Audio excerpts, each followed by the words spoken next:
안녕하세요. 네, 안녕들 하시죠. 네. 겨울방학이 지금 이제 거의 뭐 종반으로 가는 거 맞나요, 이제? 얼마 안 남았죠. 방학 동안에 어떻게 시간들을 보냈는지 되게 궁금한데, 학생들이 몇 명 보이네요. 어제 제가, 제 모처럼 이제 서울대를 갔습니다. 서울대 가서 이제 강의를 했는데, 어떤 아이들이냐면, 초등학교 4학년, 5학년 학생들 중에서요, 이 낙도에 있는 아이들 있죠, 낙도. 아주 조그마한 섬에 있는 학생들을 이렇게 어떤 단체에서 모아서 이제 견학이라고 그럴까요? 체험학습이라고 할까요? 근데 이제 그 중에 상당수는 서울 처음 와보는 애들도 상당수 많더라고요. 근데 제가 사실 조금 이제 오버한 것 같아요. 뭐냐면 초등학교 4학년, 5학년 아이들하고 저하고 얘기하는 게 쉬울까요? 어려울까요? 쉽지 않습니다. 저도 안타까운데 그래서 이제 그 친구들한테 어찌됐거나 좀 즐거운 시간을 또 시간표를 보니까요.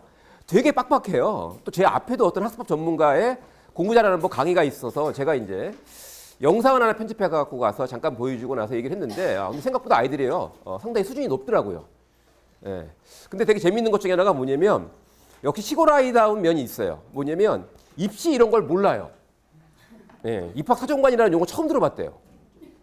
우리나라 대부분 다 알죠. 그렇지 않습니까? 그리고 수능이라는 것도 뭘까요? 우리나라에 무슨 수능이라는 게 있는데 명확하게 그게 머릿속에 없어요. 근데 나름대로 그 자연에서 열심히 노력하는 모습들을 좀 볼 수 있었고요. 그래서 생각보다 소통이 잘 됐다는 생각이 드는데요. 사실 저는 이제 오늘 이제 이 공부 밸런스 특강을 하면서 이 밸런스라는 말에 대해서 되게 고민을 많이 했습니다. 왜냐면은요, 이 사실 공부 문제가 제 심정을 잠깐 말씀드리면 이게 좀 이게 가벼운 문제가 아니거든요. 요즘 이제 아마 보시면 아시겠지만 공부 잘하는 방법 뭐 이런 것들이 엄청나게 상품화되어 있습니다. 전문가들도 많고요. 근데 과연 정말 그게 그렇게 될까? 이런 생각들 많이 하시죠? 어떻습니까? 제가 오늘 이제 고민했던 것들을 좀 정리해서 말씀드릴 텐데요. 일단 중요한 게 뭐냐면 이 공부라는 게 우리가 생각한 것처럼 그렇게 간단하지 않습니다. 과학적 원리가 있는데요. 그 핵심들을 오늘 좀 제가 열심히 공부한 거를 좀 전달해 드리겠습니다. 나중에 이제 같이 한번 정리를 해보면서 갈 텐데요. 실제로 여기 보면 이제 바퀴가 나오죠. 얼마나 좋을까요? 그죠? 잘 나가잖아요. 그죠? 근데 중요한 게 있죠. 누가 더 힘이 들죠? 얘가 더 힘이 들죠? 그렇죠? 그러니까 이게 문제예요. 힘은 힘대로 다 빼면서 뭘까요? 공부는 안 돼. 근데 얘들은 뭐죠? 신나게 달려가죠. 그래서 실제로 이제 이 차이가 있습니다. 근데 이걸 갖다가 이게 정말 무엇이 결정하는가? 레알, 정말로. 이게 고민이에요. 제가 연구하는 이제 30년째 연구하고 있는데 아직도 뭘까요? 솔직히 헷갈리는 점이 있어요. 쉽게 설명할 수 없는 부분들이 좀 있습니다. 뭐가 결정할까요? 보통 이제 한국식 사고방식 적용하면 뭘까요? 의지가 강한 애, 머리가 좋은 애, 공부 습관이 좋은 애, 뭐 이렇게 설명할 수 있습니까? 없습니까? 있죠. 근데 과연 그게 진짜 맞을까요? 어느 정도는, 그렇습니까? 저는 점점 모르겠는데, 여기 지금 책이 많이 보이죠? 몇 권인지 다 못 셌어요. 이번에도 제가 이사를 하면서 제 개인 서적을 따로 박싱을 했습니다. 이 책들은요, 소위 말해서 이제 학습법으로 분류가 되는 책들입니다. 저희 집에 가도 한 트럭이 있고요. 지금 저희 연구소도 지금 회사를 옮기면서 그게 뭘까요? 짐이에요, 짐. 제가 지금까지 분석한 책을 쭉 세보니까 세다가 포기했어요. 나름대로는 정말 공부 잘하는 게 뭔지에 대해서 진지하게 연구를 했습니다. 두 번째 지금 여기 보여드린 노트는요. 어떤 거냐면 제가 한 15년 전에요. 엄청난 혼란에 빠진 적이 있어요. 이런 거 다 연구해 보니까 뭐가 좀 보이는데 실제로 상담을 하고요. 현실에 적용을 시켜보니까 예외가 많이 나오는 거예요. 고민스럽죠. 그죠? 내가 뭔가를 아는데 그대로 되면 모르겠는데 예외가 많이 나오는 거야. 고민을 하다가 어떤 제가 작업을 시작했냐면 뒤에도 제가 이제 소개를 해드릴 텐데 우리나라에서 가장 어려운 시험은 뭐죠? 우리나라에 가장 어려운 시험. 그렇죠. 바로 이제 고시라는 게 있죠. 사법고시 합격생들의 수기집이 있어요. 그걸 제가 한 명 한 명을 다 분석을 한 겁니다. 내가 이 학습법 책에서 배운 걸 다 버리고요. 진짜 이들이 기록글을 남겨놓은 걸 하나하나 분석하면서 한 500명을 분석해 봤더니 뭐가 좀 보이더라고요. 근데 하나만 좀 알려드릴게요. 보통 우리가 이제 이런 그 어려운 시험을 공부할 때 되게 중요한 것 중에 하나를 본인의 의지나 각오 뭐 이런 거라고 생각하기 쉬운데요. 그것도 물론 중요합니다만 생각보다요. 공부하는 장소 있죠. 대단히 중요하더라고요. 공부하는 장소를 어떻게 선정하느냐. 보통은 이제 신림동 고시촌에 갈 수 있습니다. 그렇죠? 근데 거기에 가면 되게 고전해요. 평균적으로. 근데요. 어디가 가장 쉬울까요? 집도 되게 힘들어요. 대학 도서관 있죠. 대학 도서관에도 공부하는 사람들이 생각보다 쉽게 합격을 합니다. 그리고 또 한 가지는요. 혼자 공부하는 경우는 확률이 정말 떨어집니다. 반드시 뭘까요? 스터디 그룹을 잘 만드는 경우는 뭘까요? 그러니까 기본적으로 뭘까요? 합격 확률이 높아요. 그런 이제 경험들을 좀 해봤습니다. 그리고 이제 이거는 이제 제가 온라인에서 상담을 한참 열심히 할 때가 있습니다. 지금은 이제 뭐 많이 인기가 떨어졌는데 옛날에는 강남구청 인터넷 수능방송이라는 곳이 EBS보다 더 인기가 있었거든요. 초창기에. 제가 거기서 이제 처음으로 우리나라에서 처음으로요. 학습법이라는 걸 동영상 강의를 한 적이 있어요. 그러면 학생들하고 상담을 했는데 한 6천 명 정도 상담을 했습니다. 이 정도 해보니까요. 뭔가 이제 확신이 들 때가 됐죠. 그렇지 않습니까? 세월은 30년 지났고. 근데 지금도 모르겠어요. 솔직히. 걱정되죠? 여기 오늘 왜 오셨어요? 저같이 고민 많은 사람 얘기를 들으러 오셨습니까? 자, 근데 한번 답을 찾아보도록 하겠습니다. 근데 일단 제가 먼저 우리가 갖고 있는 고정관념을 한번 정리해 볼 필요는 있을 것 같아요. 아주 공부 잘하는 3명의 공부 스타가 있습니다. 누군지 알죠? 이 친구 잘 모르시죠? 근데 이 친구가 한때 대한민국 학생들을 무지하게 열받게 했던 학생입니다. 바로 공부가 가장 쉬웠어요라는 책을 쓴 지금 현재는 변호사죠? 아주 멋진 인생을 살고 있습니다. 여기 보면은요. 주옥과 같은 공부 방법들이 나와요. 주옥 같은 정말로. 야 정말 이런 방법을 어떻게 생각했을까? 근데 중요한 게 있습니다. 이 친구는요. 박원희 양이라고 혹시 옛날에 또 스타였죠. 민사고를 거의 꼴등으로 들어갔어요. 꼴등으로. 근데 졸업할 때는 조기 졸업을 했죠. 그래서 신문에 대서특필이 됐습니다. 미국 아이비리그 10개 대학 동시 합격. 대단하죠. 지금은 작년에 하버드 대학원에 진학했습니다. 박원희 양이고요. 타블로는 사실은 이제 공부의 왕도라는 책에 조금 소개되어 있습니다. 여기도 보면은요, 다 뭘까요? 방법들이 빽빽하게 뭘까요? 잘 적용되어 있어요. 여기 안 오셔도 됩니다. 이 책 보시면은요, 다 있어요, 방법은. 근데 제가 연구한 결과는 뭐냐면은요, 이 장승수라는 사람이 개발한 방법 또는 뭘까요? 배워서 적용한 방법들을 가만히 생각해 보니까 이거는 이 사람밖에 못하는 거야. 공부가 가장 쉬웠어라는 제목이 과장일까요? 과장이 아닐까요? 아이들한테는 과장 정도가 아니라 뭘까요? 염장을 지르는 얘기죠. 맞습니까? 근데 이 사람한테는 이게 정말이에요. 왜? 엄청나게 고생을 했거든. 인생에서. 이미 중고등학교를 거치면서요. 극한 생활을 했어요. 공부가 정말 뭘까요? 유일한 희망인 친구죠. 그런 친구가 공부한 방법은요. 모르긴 몰라도 이런 경우는 있겠죠. 똑같이 그렇게 어려운 상황이 되면 뭘까요? 그 방법을 쓸 수 있겠죠. 자, 이 박원희 양은 근성 있지 않습니까? 승부욕. 대단합니다. 제가 이 친구가 대전 출신입니다. 이 친구를 가르친 선생님이랑 만난 적이 있어요. 근데 절대 뛰어난 학생이 아니었다는 거죠. 단지 뭘까요? 깡다구 있죠, 깡다구. 5기 제가 볼 때 100단이에요, 100단. 10단 정도가 아니라. 그러니까 이 친구의 방법도 뭘까요? 그런 성격을 갖고 있으니까 가능하다라는 게 제 생각입니다. 타블로 얘기는 지금 뭐 오랫동안 말이 많았죠. 근데 저는 이제 이전에 타블로를 연구를 해가지고 이 친구가 정말 천재성 있는 친구구나라는 걸 확인한 적이 있어요. 스탠퍼드 영문학과 5년 만에 석사를 받았습니다. 그래서 이미 제가 이전에 확인한 사실이에요. 근데 이런 재미있는 일화가 있습니다. 그렇게 공부를 열심히 잘하던 친구가 한국에 가서 음악을 하겠다 그러니까 뭘까요? 지도 교수들이 뭘까요? 같이 모여서 타블로를 방문한 적이 있습니다. 가지 마라. 같이 공부하자. 근데 이 친구가 쓴 방법도 볼 때는요. 함부로 쓸 수 없어요. 무슨 얘기냐면요. 여기 계신 분들 부러워하는 사람 있죠. 혹시 남편이 이건희 회장이면 어떨까요? 이게 돈 버는 방법 되게 다양하죠. 근데 그게 같습니까? 다릅니까? 빌게이츠처럼 할 수 있습니까? 없습니까? 없죠. 그죠? 보고 배울 수는 있지만 따라할 수는 없죠. 흉내내기 어렵죠. 그런 거라는 거죠. 무슨 얘기냐면요. 이 카피가 되지 않는다는 거예요. 이게. 복사해서 내 걸로 만들어야 되는데 그게 안 된다는 겁니다. 이게 결정적인 한계예요. 그래서 많은 분들이 조심하셔야 됩니다. 야, 누구는 어떻게 했다는데 이게 참 이게 무서운 얘기예요. 그 얘기는 뭐냐면요. 옆집 세댁은 되게 이쁘다는데 뭐 이런 얘기랑 비슷한 거예요. 몸매 죽인다는데 뭐 이런 거 비슷한 거예요. 그거. 자, 여기서 이제 우리가 한번 생각해 봐야 할 게 뭐냐면 그들이 얘기한 이 국내에는 제가 볼 적에는 학습법 진정한 전문가는 별로 안 보이는데요. 성공한 사람들의 얘기가 많이 책으로도 나와 있고 방송에도 소개되죠. 그렇게 하면 성공할 수 있을까요, 없을까요?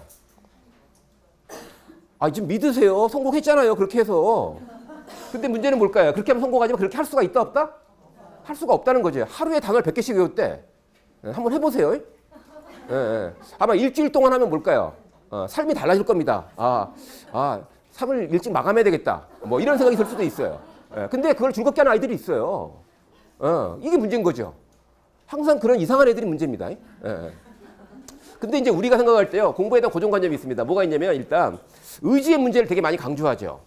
그렇죠. 의지가 일단 강해야 된다고 생각하는데, 이것도 제가 볼 때 그러면 이제 의지를 길러줘야 되는 방법이 있어야 되죠. 근데 혹시 의지를 키우는 방법 혹시 아세요?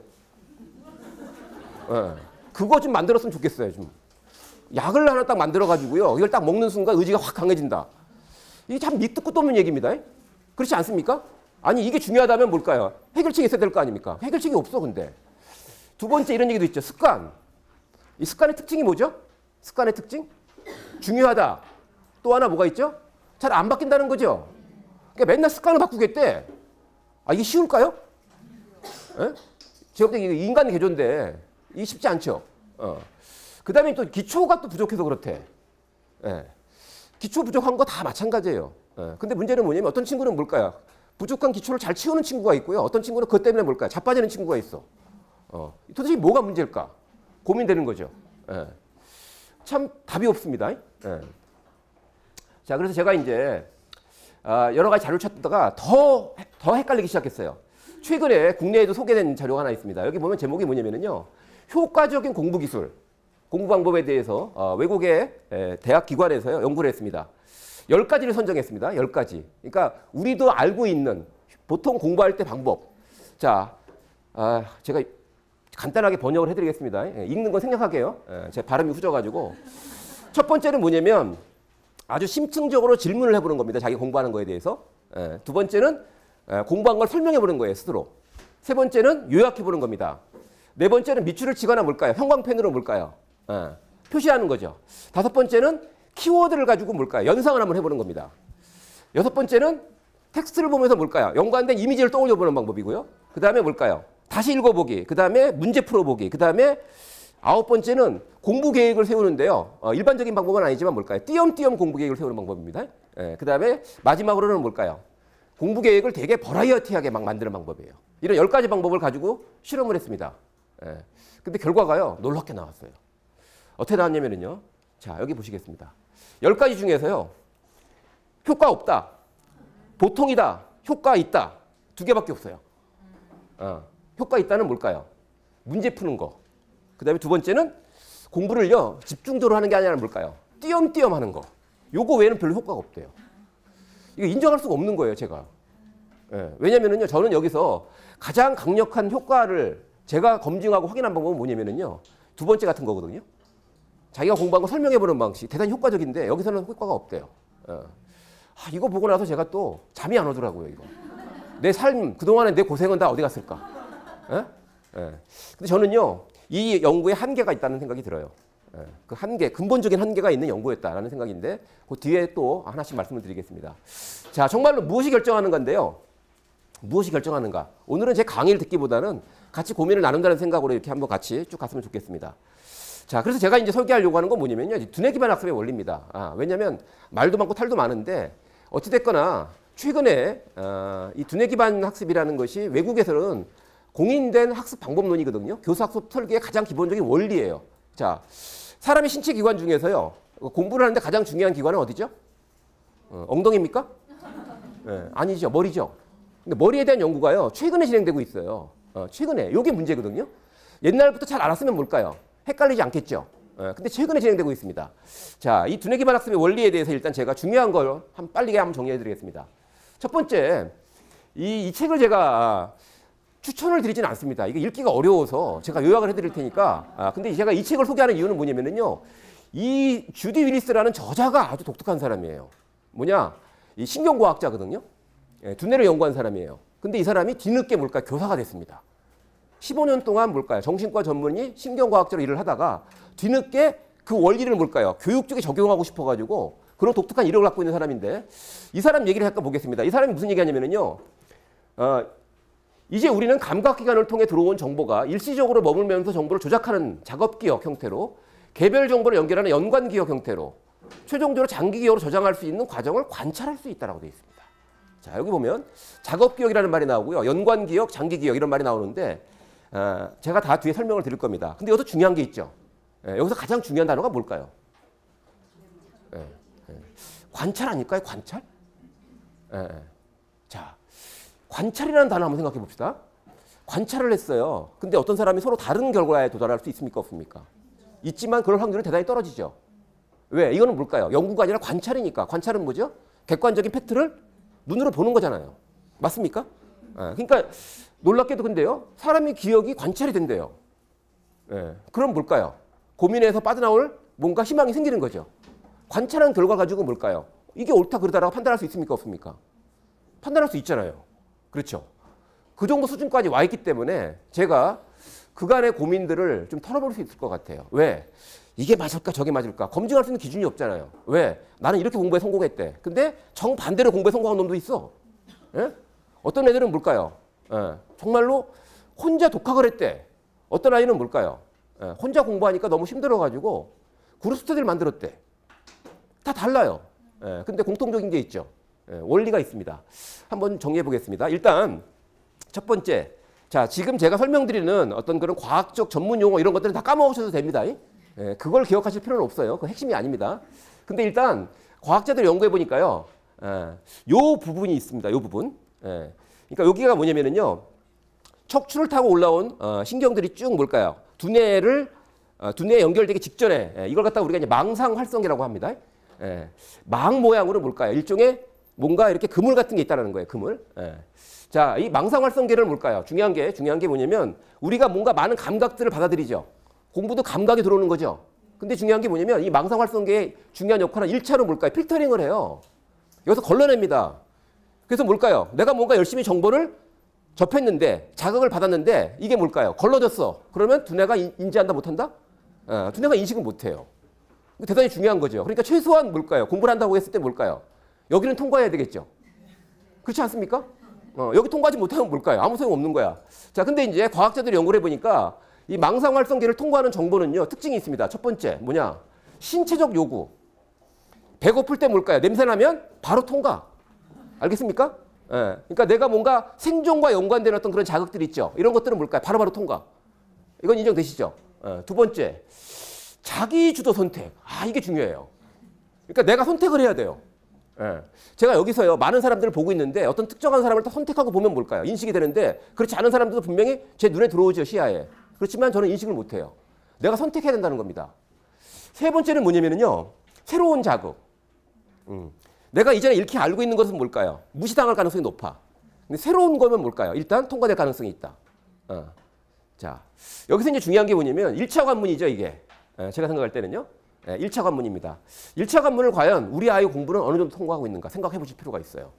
어떤 아이가 앉아가지고요, 멍하니 뭘까요? 손만 움직이고 있습니다. 손을 움직이는 이유는 뭘까요? 엄마가 뒤에 서 있거든. 오늘 10분 동안 뭘까요? 하기로 한 학습지를 안 해서 엄마가 뒤에 서 있는 거야. 근데 얘가요, 뭔가 손을 움직입니다. 일단 중요한 게 신체적 요구가 아니죠. 두 번째 뭘까요? 자기가 선택한 거 아니죠. 새롭지도 않죠. 그럼 뭘까요? 두뇌에서 뭔가 자극을 받고 반응할 가능성이 있습니까? 없습니까? 없죠. 없는 겁니다.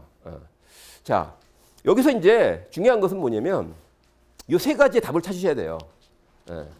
무슨 얘기냐? 결국 우리 아이 공부를 잘 분석해 봤을 때요, 일단 어떤 것들이 1차 관문을 통과하는 걸 방해하고 있는가에 대해서 한번 정리를 해 보실 필요가 있습니다.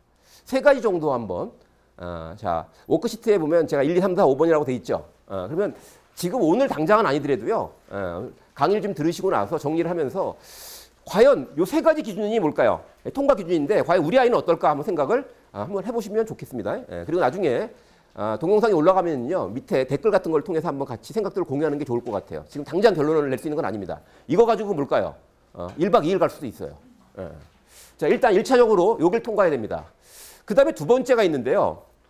요즘 이제 공황장애라는 거 많이 아시죠? 근데 공황장애에 대해서 얼마 전에 KBS에서 방송에 나온 적이 있습니다. 보신 분 계실 거예요. 근데 공황장애를 갖다가 도대체 뭐냐라고 설명해 보니까요, 이분 표현이 적절한 것 같아요. 죽음 바로 직전의 공포래요. 죽음 바로 직전의 공포. 예. 조금 감은 안 오죠, 그죠? 상상은 좀 되시죠? 얼마나 힘들겠습니까, 그죠? 멀쩡한데 왜? 아니 내가 죽을 때가 돼가지고 또는 뭘까요? 죽음 직전의 상황이면 당연히 그런 공포감을 느끼는 게 맞죠. 근데 나 멀쩡하거든 지금. 예. 별 문제 없어. 근데 뭘까요? 그런 공포감을 느낀다는 거죠. 예. 자, 영상 하나 보여드리겠습니다. 쉽게 말해 뇌의 착각으로 인한 교감신경계의 과잉 반응이 공황장애를 일으킨다는 것이다. 우리 뇌에서 위험을 감지하고 대처하는 기관은 편도체다. 편도체 인근 중뇌 안에 있는 청관맥은 편도체의 신호를 받아 위험 상황에서 몸이 제대로 반응할 수 있도록 알려주는 알람시계 역할을 한다. 청관핵에서 분비하는 노에피네프린이라는 신경 전달 물질이 교감신경을 자극하게 되면 호흡이 가빠지고 심장 박동이 빨라지며 몸이 경직되고 식은땀이 나는 등 신체적 반응을 일으키게 된다. 그런데 여러 가지 원인으로 편도체가 지나치게 과민해지면 위험하지 않은 상황에서도 청관핵이 잘못된 알람을 울리게 되면서 공황장애가 나타나는 것이다. 자, 두 번째 이제 그 두뇌 기반 학습을 연구하는 사람들이 주목한 게 바로 감정 여과 장치라는 이론입니다. 무슨 얘기냐면요, 사람의 감정이 들어오는데 이게 편도체라는 곳에서 증폭될 수도 있고요, 약화될 수도 있어. 예. 뭘까요? 일종의 뭘까요? 중계기죠, 중계기. 예. 공황장애는 뭘까요? 그 중계기가 뭘까요? 예. 오작동을 하는 거예요. 예. 오작동을 하니까 뭘까요? 실제 자극은 안 들어오죠. 근데 뭘까요? 나는 감정이 유발되죠. 이 감정 여과 장치 이론이 대단히 중요한데 실제로 요즘 이제 영어 같은 경우는 다독 기반 영어라는 게 유행이죠. 예. 근데 그 다독 기반 영어를 주장한 크레스탄이라는 학자가 제일 처음에 가설을 세운 게 이거예요. 뭐냐? 재미있는 책을 많이 읽으면 그거 가지고 뭘까요? 말하기 쓰기도 된다고 주장하거든요, 그 사람은. 예. 근데 그게 무슨 얘기냐면요, 재미있는 걸 읽을 때 뭘까요? 편도체가 증폭을 해가지고 그 단어가 뭘까요? 읽기 정보지만 내 머릿속에 저장이 되면 뭘까요? 기본적인 구문이나 필수 동사의 의미가 내 머릿속에 저장되죠. 저장되니까 뭘까요? 말하기 쓰기에 써먹을 수 있다 없다? 있다라는 겁니다. 근데 그게 뭘까요? 그 크라센의 가설이 뭘까요? 검증된 거예요. 예, 검증된 겁니다. 자, 무슨 얘기냐면요, 공부할 때는 중요한 게 있죠. 우리 아이가 짜증을 내면서 공부를 해. 그럼 뭘까요? 편도체가 뭘까요? 무시한다는 거죠. 예. 들어오는 정보가 유쾌해야 돼요. 예, 기분이 좋아야 돼. 재밌어야 돼. 예를 들면 마음이 불안정하고요, 짜증을 유발해. 복잡하고 무슨 말인지 모르겠어. 그럼 뭘까요? 튕겨나간다라고 볼 수 있습니다. 자, 2차 관문이죠, 그죠? 일단 내가 인식을 했어. 인식을 했는데 저 사람 말 무슨 말인지 모르겠는 거야. 답답한 거지. 그런 일상의 경험들 많이 있으시죠? 그럼 뭘까요? 그때는 되게 심각한데 나중에 기억 속에 큰 적도 없죠. 그렇지 않습니까? 대단히 중요하죠. 자, 이것도요, 한번 중요한 게 뭐냐면 이거는 뭘 보고 확인할 수 있을까요? 바로 아이들 공부할 때 얼굴 표정을 보면 확인할 수 있어요. 네, 얼굴 표정을 보면. 물론 여기서 지나치게 밝은 표정은 약간 의심스럽죠. 네. 얘가 뭔가 공상을 할 가능성도 있으니까. 네. 근데 애가 되게 심각해. 진지한 게 아니라 좀 심각해. 그리고 뭘까요? 되게 어두워. 이건 뭘까요? 네. 문제가 될 가능성이 있습니까? 없습니까? 있습니다. 우리 아이 얼굴 표정, 그리고 뭐가 문제일까도 한번 뭘까요? 짚어봐야 되겠죠. 자, 좀 빨리 가보겠습니다. 그 사례가 하나 있습니다. 그게 얼마나 중요한지 사례인데요. 이게 이제 일본 사람이 재밌는 걸 연구했습니다. 뭘 연구했냐면요, 제목은 나중에 설명을 드리겠습니다. 고양이를 두 종류의 고양이가 있습니다. 한 종류의 고양이는 새끼 고양이에요. 되게 귀엽죠. 귀여움을 유발하는 새끼 동물을 보여주고요. 한쪽 그룹은 전혀 귀엽지 않은 고양이를 보여줬어요. 자, 실험 참가자들은요, 그냥 열심히 보는 겁니다. 새끼 고양이를 보면서 뭘까요? 이게 유쾌하잖아요, 기분이. 그죠? 귀엽잖아요. 귀여운 감정이 유발되죠. 그런 다음에요, 두 개의 그룹을 나눈 다음에요, 중요한 게 있습니다. 주의력이 필요한 행동, 집중력이 요구되는 뭘까? 일을 시킨 거예요. 그랬더니 뭘까요? 결과가 이렇게 나왔습니다. 놀랍지 않습니까? 뭘까요? 귀여운 고양이를 본 그룹은요, 자, 보기 전과 후에 뭘까요? 수행 능력이 현격하게 뭘까? 좋아졌죠. 그렇죠?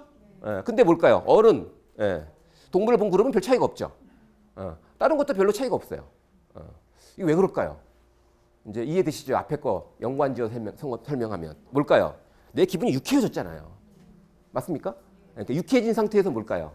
두뇌 활동을 하면 당연히 뭘까요? 집중력도 높아지는 거죠. 맞습니까? 그렇게 해석해도 무리가 없죠. 그렇죠. 그만큼 중요하다는 겁니다. 공부는요, 사실은 기분이 좌우한다고 볼 수 있어요. 자, 그래서 이제 큐트 티처가 필요하고요. 큐트라는 뜻이 뭐죠?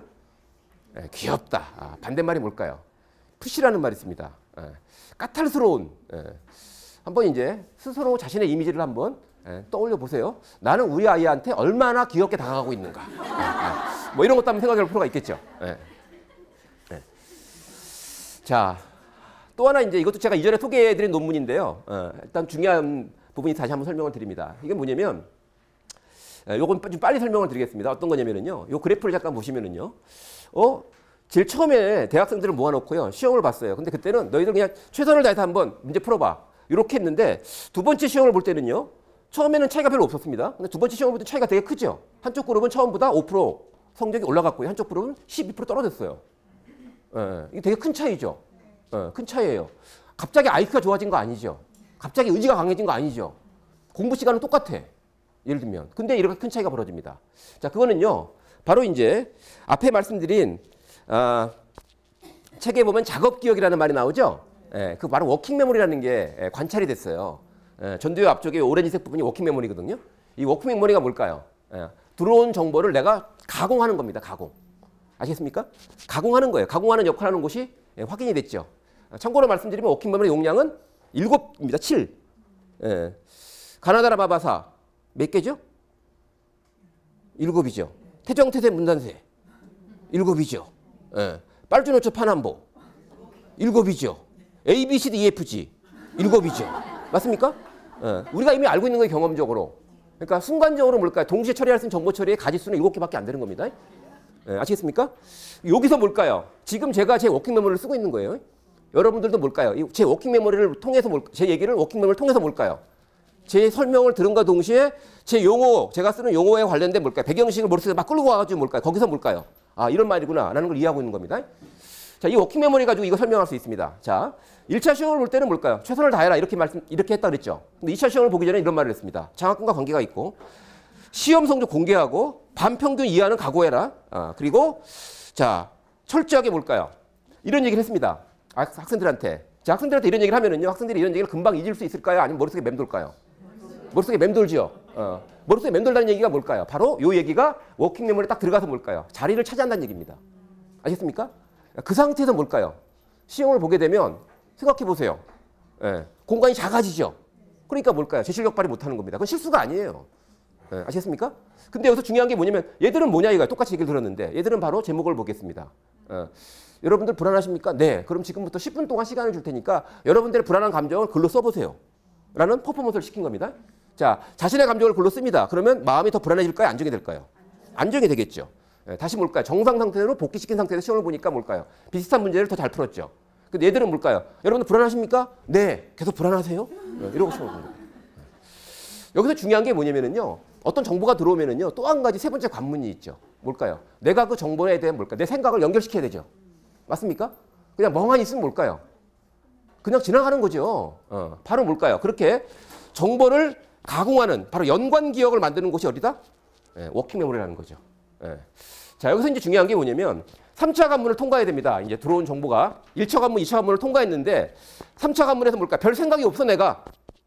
그럼 뭘까요? 또 역시 마찬가지로 사라질 가능성이 있습니까? 없습니까? 있죠. 내가 알고 있는 것과 연관을 지어야 돼요. 자꾸 이렇게. 작업을 해야 되는 겁니다. 작업 기억. 자, 근데 아이들은요. 이런 겁니다. 공부를 딱 했어. 그때 알 수 있는 게 뭘까요? 공부를 마치고 나서 아이들의 한 표정을 보세요. 그러면 홀가분한 해방감을 느껴. 그럼 뭘까요? 워킹 메모리가 제가 볼 때는 작업을 할까요? 안 할까요? 공부할 때도 작업을 했을까요? 안 했을까요? 안 했을 가능성이 높죠. 잘 생각해 보세요. 내가 뭔가 내 머릿속에 있는 생각을 가지고 뭘까요? 새로 들어온 정보랑 연관성을 만들고 뭔가 의미를 따지고 뭐 이런 과정은 뭘까요? 억지로 될까요? 안 될까요? 억지로 안 되죠. 왜? 새로 들어온 정보에 흥미가 있거나 중요하다는 인식이 있거나 이걸 내가 기억해야 된다는 뭔가 뭘까요? 필요성을 느끼거나 이럴 때 뭘까요? 그런 거죠. 지금 열심히 워킹 메모리를 쓰고 계십니까? 고맙습니다. 뭔가 필요하니까 뭘까요? 받아들이고 생각을 하는 거죠. 그러면서 이런저런 생각이 떠오르십니까? 안 떠오르십니까? 우리 집에 있는 아이는 지금 과연 뭐 할까? 이런 생각하시면 안 되는 겁니다. 근데 어찌됐거나 우리 아이 공부가 조금씩 이해되는 면이 있죠. 그럼 뭘까요? 워킹메모리 작동되는 거예요. 맞습니까? 근데 문제는 뭐냐면 공부를 마치고 났는데 애가 뭘까요? 해방감 만세 이래. 그 얘기는 뭘까요? 공부에 관심이 있다 없다? 없다라는 얘기죠. 그럼 열심히 했지만 제가 볼 적에는 연관 기억 또는 워킹 메모리에서 그 정보가 뭘까요? 가공되지 않았을 가능성이 있죠. 다 쓰레기통으로 갈 가능성이 대단히 높다. 이렇게 볼 수 있죠. 자, 비슷한 걸 한번 또 확인해 보겠습니다.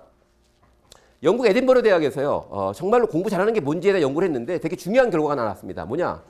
자, 여기서 이제 아카데믹 퍼포먼스, 공부죠. 학습에서 가장 중요한 세 가지 기둥이 있다라고 얘기합니다. 이렇게. 첫 번째는 지능, 당연히 필요하죠. 두 번째, 성실성. 근데 세 번째가 뭘까요? 호기심이 나왔어요.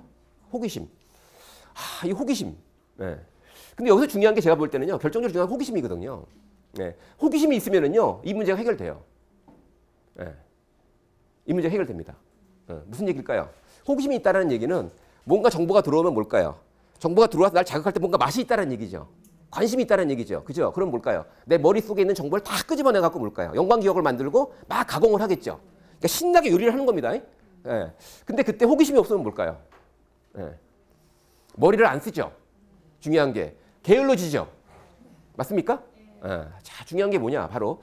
근데 여기서 이제 중요한 게 뭐냐면 이 호기심 발휘가 본능이긴 하지만은요 쉽지 않죠. 천적이 있어요. 뭐가 있을까요? 호기심 발휘의 천적. 자, 이런 것들은 답을 찾으셔야 됩니다. 제가 못 드려요. 왜? 아이들마다 개별적인 상황이 다르죠. 근데 중요한 원리는 뭘까요? 두뇌의 세 번째 관문은 어찌됐거나 워킹 메모리에서 정보가 가공돼야 되는데 그때 중요한 게 뭘까요? 의무감이나 책임감이나 압박감 이런 거 말고 뭐죠? 뭐가 필요하다? 호기심이 필요하다는 거죠. 호기심이 있어야지만 뭘까요? 그 정보를 내가 적극적으로 가공해서 뭐죠? 내 머릿속에 저장을 한다는 얘기죠. 자, 고민을 해보셔야 됩니다. 호기심의 천적. 하나만 말씀드릴까요? 시험 공부죠. 숙제죠. 맞습니까? 그거 의무감이잖아요. 그렇지 않습니까? 그 다음에 뭘까요? 엄마를 위해서 하는 공부. 이런 것도 뭘까요? 그런 것들이 있으면 실제로 문제가 됩니다. 자, 그 다음에 이제 네 번째 관문으로 왔습니다. 아이들이 숙제가 필요가 없대요. 이게 한때 미국 교육계를요 발칵 뒤집었습니다. 무슨 얘기냐면 듀크대 교수가요 숙제 허상이라는 책을 통해서 문제 얘기를 했는데 학생들이 숙제를 통해서 이룰 수 있는 학습 이득이 없대요. 이거 심각한 거죠. 왜? 가장 전통적인 교수 학습 설계 원리는 뭘까요? 선생님이 열심히 수업하고 집에 가서 숙제를 통해서 복습하라는 얘기죠. 근데 복습이 효과가 없대. 그럼 뭘까요? 수업도 효과가 있다 없다? 없다는 얘기죠.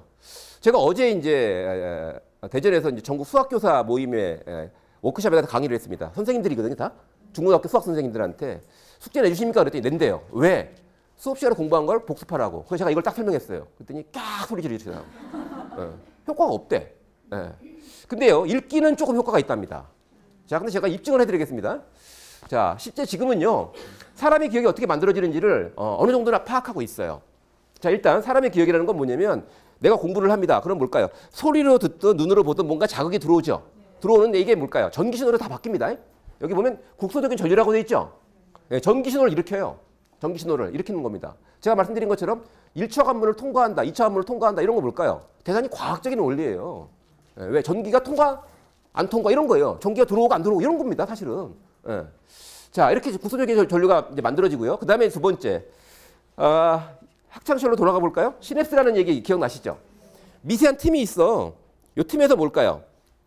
전기가 안 통하죠. 그러니까 그때는 신경 전달 물질이라는 화학 회로가 뭘까요? 화학 신호가 만들어집니다. 그 다음에요, 이제. 근데 중요한 게 뭐냐면 발화라는 과정이 있어요. 발화. 발화가 뭘까요? 발화. 자, 지금부터 제 설명을 한번 잘 따라해 보세요. 제 얘기 듣지 마시고요. 자, 윙 소리 한번 들어보세요. 들리십니까? 윙 소리 들리시죠, 지금? 자, 그럼 제가 질문을 드려보겠습니다. 이 소리가 계속 들렸을까요, 안 들렸을까요? 안 들렸어요? 어디 갔다 왔습니까, 그러면? 다시 한번 들어보세요. 들리죠? 자, 이게 이제 첫 번째하고도 연관이 있는 겁니다. 첫 번째하고도. 무슨 얘기냐면 이 발화라는 건 뭐냐면 미세한 전류가 여기 계속 자극을 했어요. 그리고 머리에 발생을 했습니다. 근데 문제는 뭘까요? 너무 뭘까요? 미세한 거죠. 그러니까 뭘까요? 그러니까 두뇌가 무시된 겁니다. 무시한 건데 다시 한번 들어보세요. 들리죠? 왜? 그 미세한 전류를 내가 내 의지로 뭘까요? 모은 거지. 아시겠습니까? 그게 발화 과정이에요. 발화가 일어나야 돼요. 그러니까 작은 전류가 뭘까요? 모아져서 강한 전류가 돼야지 뭘까요? 내가 인식하는 겁니다. 그때 제일 중요한 게 뭐죠? 나의 의지죠. 내가 집중해야 되겠죠. 자, 근데 이제 중요한 게 있습니다. 학생들이 숙제할 때 학생들의 의지는 뭘까요? 의도는 뭘까요? 선생님이 중요한 걸 숙제를 해줬으니까 중요한 건 공부를 해야 되겠다. 이런 생각하는 애 저 한 명도 본 적 없어요. 예, 숙제할 때 목적은 뭐죠? 빨리 끝내는 거죠. 예, 그럼 의지가 있을까요? 없을까요? 없죠. 관심은 다른 데가 있죠. 그럼 뭘까요? 손만 움직이는 거지. 맞습니까? 일단 발화가 일어날 가능성 거의 제로다. 동의하십니까? 예. 자, 그 다음에 두 번째는요. 이렇게 이제 뭔가 강해지면은요. 이게 신경전달 물질 분비를 활성화시킵니다. 근데 마지막에 이제 최근에 이 단백질이 만들어졌어요. 확인 발견됐습니다. 기억 단백질. 그게 무슨 얘기냐? 단백질을 합성하고요. 신호 전달에 좋은 상태를 고정시킨다. 이게 뭘까요? 사람의 기억이에요. 신경세포 사이에 하나의 회로가 만들어지는 겁니다. 회로가 만들어지면서 일종의 뭘까요? 여기가 닫히면 회로가 끊어지죠. 여기에 와서 뭘까요? 요걸 항상 열린 상태로 고정을 시키는 거예요. 그러면 그게 유지가 되죠.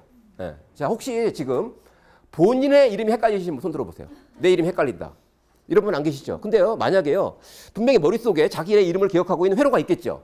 그 회로에 단백질을 녹이면 어떻게 될까요? 내 이름 기억 못하는 겁니다. 자, 근데 이 단백질이 만들어지는 과정은요, 중요한 게 있습니다. 첫 번째, 앞에 거랑 비슷합니다. 감정이 실리면 금방 만들어져요. 들어온 정보가 뭘까요? 아주 강한 감정을 유발하면 뭘까요? 금방 기억돼. 두 번째는 뭘까요? 회로죠, 회로. 잠깐 만들어졌죠? 사라질 가능성이 있습니까? 없습니까? 있죠. 사라질만 하면 다시 반복. 확인해주면 뭘까요? 몇 번의 전기가 통하면 그의 힘으로 뭐가 만들어진다? 단백질이 만들어진다. 자, 근데 아이가 숙제하고 나서 검사 받고 또 보는 거 보셨어요? 숙제하다가 궁금한 게 있으니까 물어보는 애 보셨어요, 혹시? 없죠. 그럼 뭘까요? 발화도 일어날 가능성이 없고요. 발화가 일어났다 하더라도 뭘까요? 단백질이 만들어질 가능성은 거의 없죠. 그러면 뭘까요? 이 말 맞습니까? 틀립니까? 맞죠. 그렇죠. 따라서 아이들은 대부분 다 장기기억 만들기에 실패하고 있다. 맞습니까? 장기기억까지 못 가는 거죠. 자, 그래서 어떤 아이들은 중요한 건 까먹고요. 쓸데없는 건 잘 기억해요. 근데 쓸데없는 건 뭘까요? 발화가 잘 돼. 왜? 재밌으니까. 그 다음에 뭘까요? 관심 있으니까 자꾸 자신 뭘까요? 머릿속에 반복하죠. 억지로 하는 게 아니라 기억에 남는 거고요. 중요한 건 시험을 앞두고 뭘까요? 열심히 외웁니다. 근데 뭘까요? 발화가 일어나지 않아요. 잘. 그리고 시험 끝나면 뭘까요? 지우는 거지, 머릿속에서. 사초 관문을 통과하지 못하죠. 자, 여기서 이제 이득이 없는 공부라는 개념을 생각해 보셔야 돼요. 부모님들이 우리 아이가 공부를 열심히만 하면 모든 게 용서가 되겠다 이런 말씀들을 하시는 분들이 있어요. 애가 좀 다른 거 마음에 안 들어도 일단 열심히 하면 좋겠다. 근데 중요한 게 뭐냐, 열심히 해도 뭘까요? 남는 게 없어. 자, 그러면은요, 아이들은요, 뒤에 말씀드리겠지만 심각하게 공부에 대한 거부감을 갖게 됩니다. 잘 생각해 보세요. 내가 인생을 열심히 살았는데 달라지는 게 없어. 그럼 뭘까요? 뭘 열심히 했는데 누가 인정을 안 해줘. 이러면 어떨까요? 심정이. 그 일 또 하고 싶을까요? 아니면 때려치고 싶을까요? 지금 제가 볼 때 대한민국 학생들이 느끼는 상당수 공부에 거부감은 그거예요. 뭘 하긴 했는데 잘 남지도 않고 억지로 시험을 봤는데 뭘까? 결과도 별로 안 좋아. 그 안 좋은 결과에 대해서 뭘까요? 그래도 너는 가능성이 있어. 이렇게 얘기하는 사람은 별로 없어. 옛날에는 엄마는 그렇게 얘기했는데 지금 엄마도 그렇게 얘기 안 해. 엄마들이 더 심하게 나와. 자, 그 다음에 또 하나 이제 중요하게 봐야 될 게 뭐냐면요. 사람 머릿속에는요, 일단 단순하게 제가 지금 설명드린 것은 엄밀하게 과학적으로 다 100% 검증됐다고 보기는 어려워요. 그리고 또 앞으로 뭐 새로운 사실이 밝혀지면 뭘까요? 달라질 가능성도 있지만 우리가 뭘까요? 어떤 판단을 하는데 기준으로 쓰기에는 큰 문제는 없다고 생각합니다. 사람 머릿속에는 크게 5개 정도 부위가 기억과 연관된 역할을 합니다. 중요한 역할을 하는데요. 여기서 중요한 게 뭐냐면 편도체라는 곳이 있죠. 앞에 말씀드렸죠. 편도체는 뭘까요? 의식하지 못하는 정서적 기억을 갖고 있어요. 이런 겁니다. 어떤 사람을 딱 보면 기분이 좋아. 그건 뭘까요? 그 사람에 대한 정서를 내가 기억하고 있는 거예요. 동창 모임을 가는데 이런 거 있죠. 걔만 안 나왔으면 좋겠다. 이런 거 있죠. 뭘까요? 그 친구에 대한 정서를 내가 기억하고 있는 거죠. 편도체가 그걸 기억하고 있는 겁니다. 그만큼 중요한 역할을 하는 것이죠. 두 번째는 측두엽. 측두엽은요, 일종의 기억을 저장하는 창고예요. 세 번째가 이제 피각. 피각은 뭘까요? 요리하는 방법을 기억하죠, 우리는. 맞습니까? 자전거 타는 방법 기억하죠? 머리에서 기억할까요? 몸에서 기억할까요? 아니죠. 머리에서 기억하는데 몸으로 뭘까요? 표현하는 거죠, 그 능력은. 머리가 기억합니다. 몸이 어디서 기억해요? 해마는 뭘까요? 되게 중요하죠. 기억을 만드는 곳입니다. 해마를 다치면은요, 순행성 기억상실증이라는 아주 이상한 기억상실증에 걸립니다. 뭐냐? 기존의 기억, 축두엽으로 옮겨진 기억은 뭘까요? 그대로 있어요. 가족 다 알아요. 친구들 다 알아. 근데 뭘까요? 새로운 기억을 못 만들죠. 그러니까 친구를 못 새겨요. 더 이상. 새로운 일을 못 합니다. 과거 속에 살 수밖에 없어요. 미상액은요, 부모로부터 물려받은 유전적인 정보를 기억하는 곳인데 여기서 중요한 게 있습니다. 강의를 들을 때 있지 않습니까? 강의를 들을 때 일단 내가 공부를 할 때 강의를 설명을 듣습니다. 그럴 때는요. 일단 어디가 움직일까요? 일단 해마가 움직입니다. 해마가 뭘까요? 예. 워킹 메모리랑 같이 작동을 해갖고요. 정보를 받아들이는 거예요. 그 다음에 이제 그러면서 뭘까요? 축두엽에다가 신호를 보내갖고 뭘까요? 그 말을 이해하기 위한 배경식을 막 끌고 오는 겁니다. 아시겠습니까? 그러니까 곰곰이 생각하면 이해가 되잖아요. 그죠? 그 얘기는 뭐냐면 해마와 워킹 메모리 같이 작동을 하면서 뭔가 이해가 되려고 하는데 아직까지 뭘까요? 내 머릿속에 있는 배경식이 접속이 안 된 거예요. 근데 생각하다 보니까 접속이 딱 되니까 아 그런 거였구나 이렇게 되는 겁니다. 예. 자, 근데 여기서 이제 중요한 게 뭐냐면 물론 여기서 가장 중요한 건 편도체죠. 편도체가 작동을 합니다. 되게 나한테 우호적이고 따뜻한 선생님이야. 예를 들면 이런 겁니다. 저를 좋아하시는 게 유리해요. 예? 예. 저 사람 좀 잘생겼다. 멋지다 이렇게 생각하는 게 유리한 겁니다. 왜? 그렇게 뭘까요? 그런 감정을 가지고 있으면 편도체가 뭘까요? 긍정적인 신호를 보내 증폭시켜주거든. 제 얘기를. 저 새끼 좀 뭐하는 놈인데 저거. 이런 뭘까요? 집에 가시는 게 나아요. 자, 근데 여기서 중요한 게 있습니다. 문제를 풀 때 있죠, 내가. 문제를 풀 때. 문제 풀 때는 뭘까요? 첫 번째 당연히 뭘까요? 문제를 읽으면서 뭘까요? 뜻을 이해하려고 노력합니다. 당연히 뭘까요? 쭉두엽에서 뭘까요? 배경식을 끌고 와야 되겠죠. 근데 중요한 게 또 있어요. 피각이 움직여야 되거든요. 왜? 가만히 있을 때하고 내가 몸을 움직일 때죠. 피각은 뭘까요? 바로 자전거 타는 방법이나 문제 푸는 방법, 몸으로 하는 방법과 절차를 기억하는 것이죠. 소위 방법 기억이라고 얘기합니다. 근데요, 중요한 게 있습니다. 오차 관문이 있죠. 아이들이 수영을 배우는데요, 머리로 배워요. 비디오를 보고요, 아 그렇게 하는 거구나 이러고 말아.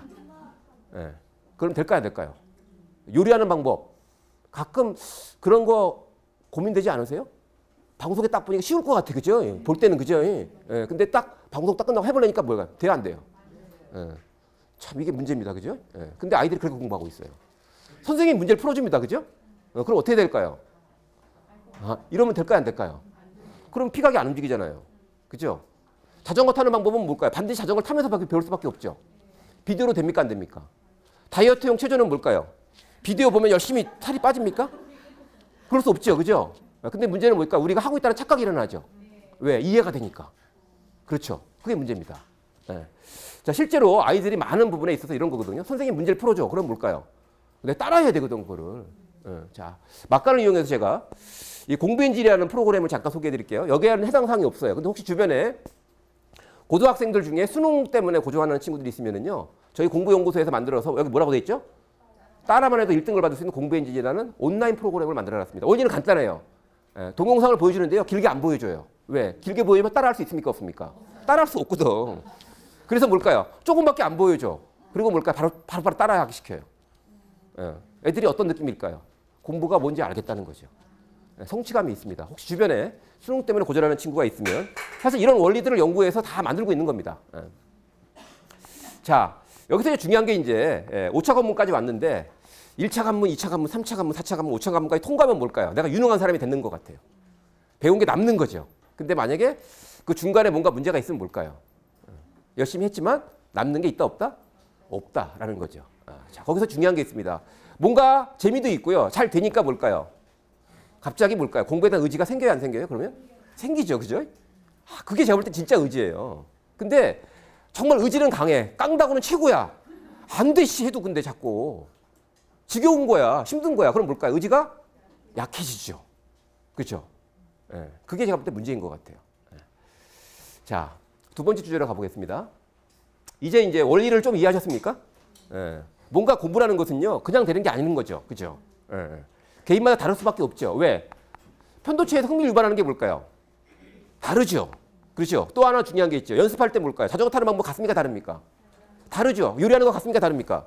다르죠. 그러니까 뭘까요? 다 다른 방법이 통용되는 원리가 뭔지 아시겠죠, 이제. 그러니까 구체적인 방법을 알면 뭘까요? 따라하기는 어려워. 근데 원리를 알고 나서 뭘까요? 적용을 해봐야 되겠죠. 자, 두뇌기반 학습의 과학적 적용을 한번 해보겠습니다. 핀란드인에게 영어는 시험을 보거나 대학을 가기 위해 해야 하는 공부가 아닙니다. 집에서, 학교에서 재미있게 노는 동안 자연스럽게 얻어진 의사소통의 수단입니다. 이것이 지금의 영어 잘하는 나라 핀란드를 만들었습니다. 지난 7월 중앙대학교에서는 하루 3시간씩 4주 동안 학생들의 직접 영어 훈련 프로그램을 운영했습니다.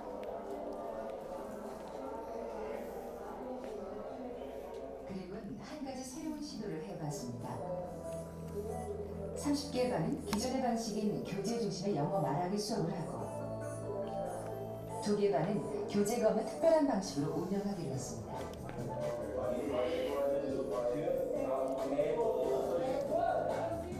공통 교재가 없는 대신 학생들은 개개인마다 자신들만의 교재를 만들어야 합니다. 나의 이야기라는 주제로 말입니다. My aim is 유경초교. My aim is 유경초교 in Igojeon Mix, I study numerals. 학생들은 자신만의 내용을 매일매일 카메라에 녹화해보고 교정받았습니다. 처음엔 자기소개 정도였지만 나중엔 꿈과 미래의 계획 그리고 특별한 주제도 더해졌습니다. 학생들은 자신이 관심 있는 내용을 사람들 앞에서 발표합니다. 혼자서, 둘이서 혹은 그룹으로 자신의 이야기를 여러 상황에서 연습했습니다. 학원 다닐 때 제가 수동적이 되잖아요. 근데 제가 하고 싶은 말을 하고 제 의견을 말하면 비수동적이 아니라 능동적으로 참여하게 되니까 자기 얘기로 영어를 만들어서 말을 하니까 더 자연스럽게 말할 수 있는 것 같아요. 처음엔 말도 잘 안 나오고 쑥스러워하는 학생들. 시간이 지날수록 목소리가 높아지고 발표하는 시간이 길어집니다. More motivation to do well in those presentations because their classmates are watching. Week by week, I noticed that their motivation grows. When I was 5 years old, my parents liked singing Korean song. Maybe you know 소양강 처녀? Interesting. Any science? 4주 후 학생들은 처음과는 비교도 안 될 만큼 능숙하게 자신의 이야기를 할 수 있었습니다. 외국인이 뭘 물어봤을 때 이거 항상 한국어로 먼저 생각을 해서 이거를 뭐 바꿔서 얘기하는 게 영어로 바꿔서 얘기하는 게 아니라 그냥 생각나는 그대로 얘기할 수 있는 점이 좀 달라진 것 같습니다. 이건 내 얘기니까 내가 그냥 내 마음대로 풀어내도 이거 자연스러운 스토리가 되고 사람들이 이걸 잘 이해할 수 있겠다는 생각이 들어서 이게 제 포트폴리오 하는 거는 확실히 더 도움이 됐던 것 같습니다. 중앙대에서 실험적으로 시도했던 교재 없는 수업. 학생들은 처음엔 읽고 필기할 책이 없다는 사실에 매우 불안해했습니다. 하지만 곧 깨달았습니다. 나의 이야기만큼 좋은 교재는 없다는 걸 말이죠. 자, 이걸 이제 우리가 과제 기반 학습이라는 새로운 이제 용어를 씁니다. 이제는 뭐 문제 기반 학습, 뭐 PBL 이런 것들 많이 썼는데 TBL이라고 해서 이제 과제 기반 학습이라고 얘기하는데 이게 이제 제가 볼 적에는 앞에 5차 관문을 한 방에 통과하는 그런 과학적 원리가 잘 설명된 방법론일 수 있죠. 자, 여기서 이제 중요한 게 뭐냐면 우리가 이런 겁니다. 영어를 배운다. 그러면 좋은 교재가 필요하다. 좋은 선생님이 필요하다. 이게 상식이죠. 그죠? 근데요. 발상을 싹 바꿔버리니까 다 그게 필요가 없어. 근데 영어를 더 잘하게 돼. 이게 뭘까요? 전통적인 방식에서 과학적인 방법으로 이동이죠. 근데 좋은 선생님은 계셨잖아요. 근데 자기가 뭘 하고 그거에 대해서 피드백을 받을 수 있으니까 성장할 수 있는 거 아닌가요? 그렇습니다. 퍼실리테이터가 있었던 거죠. 티처가 아니죠. 가르치는 게 아니라 뭘까요?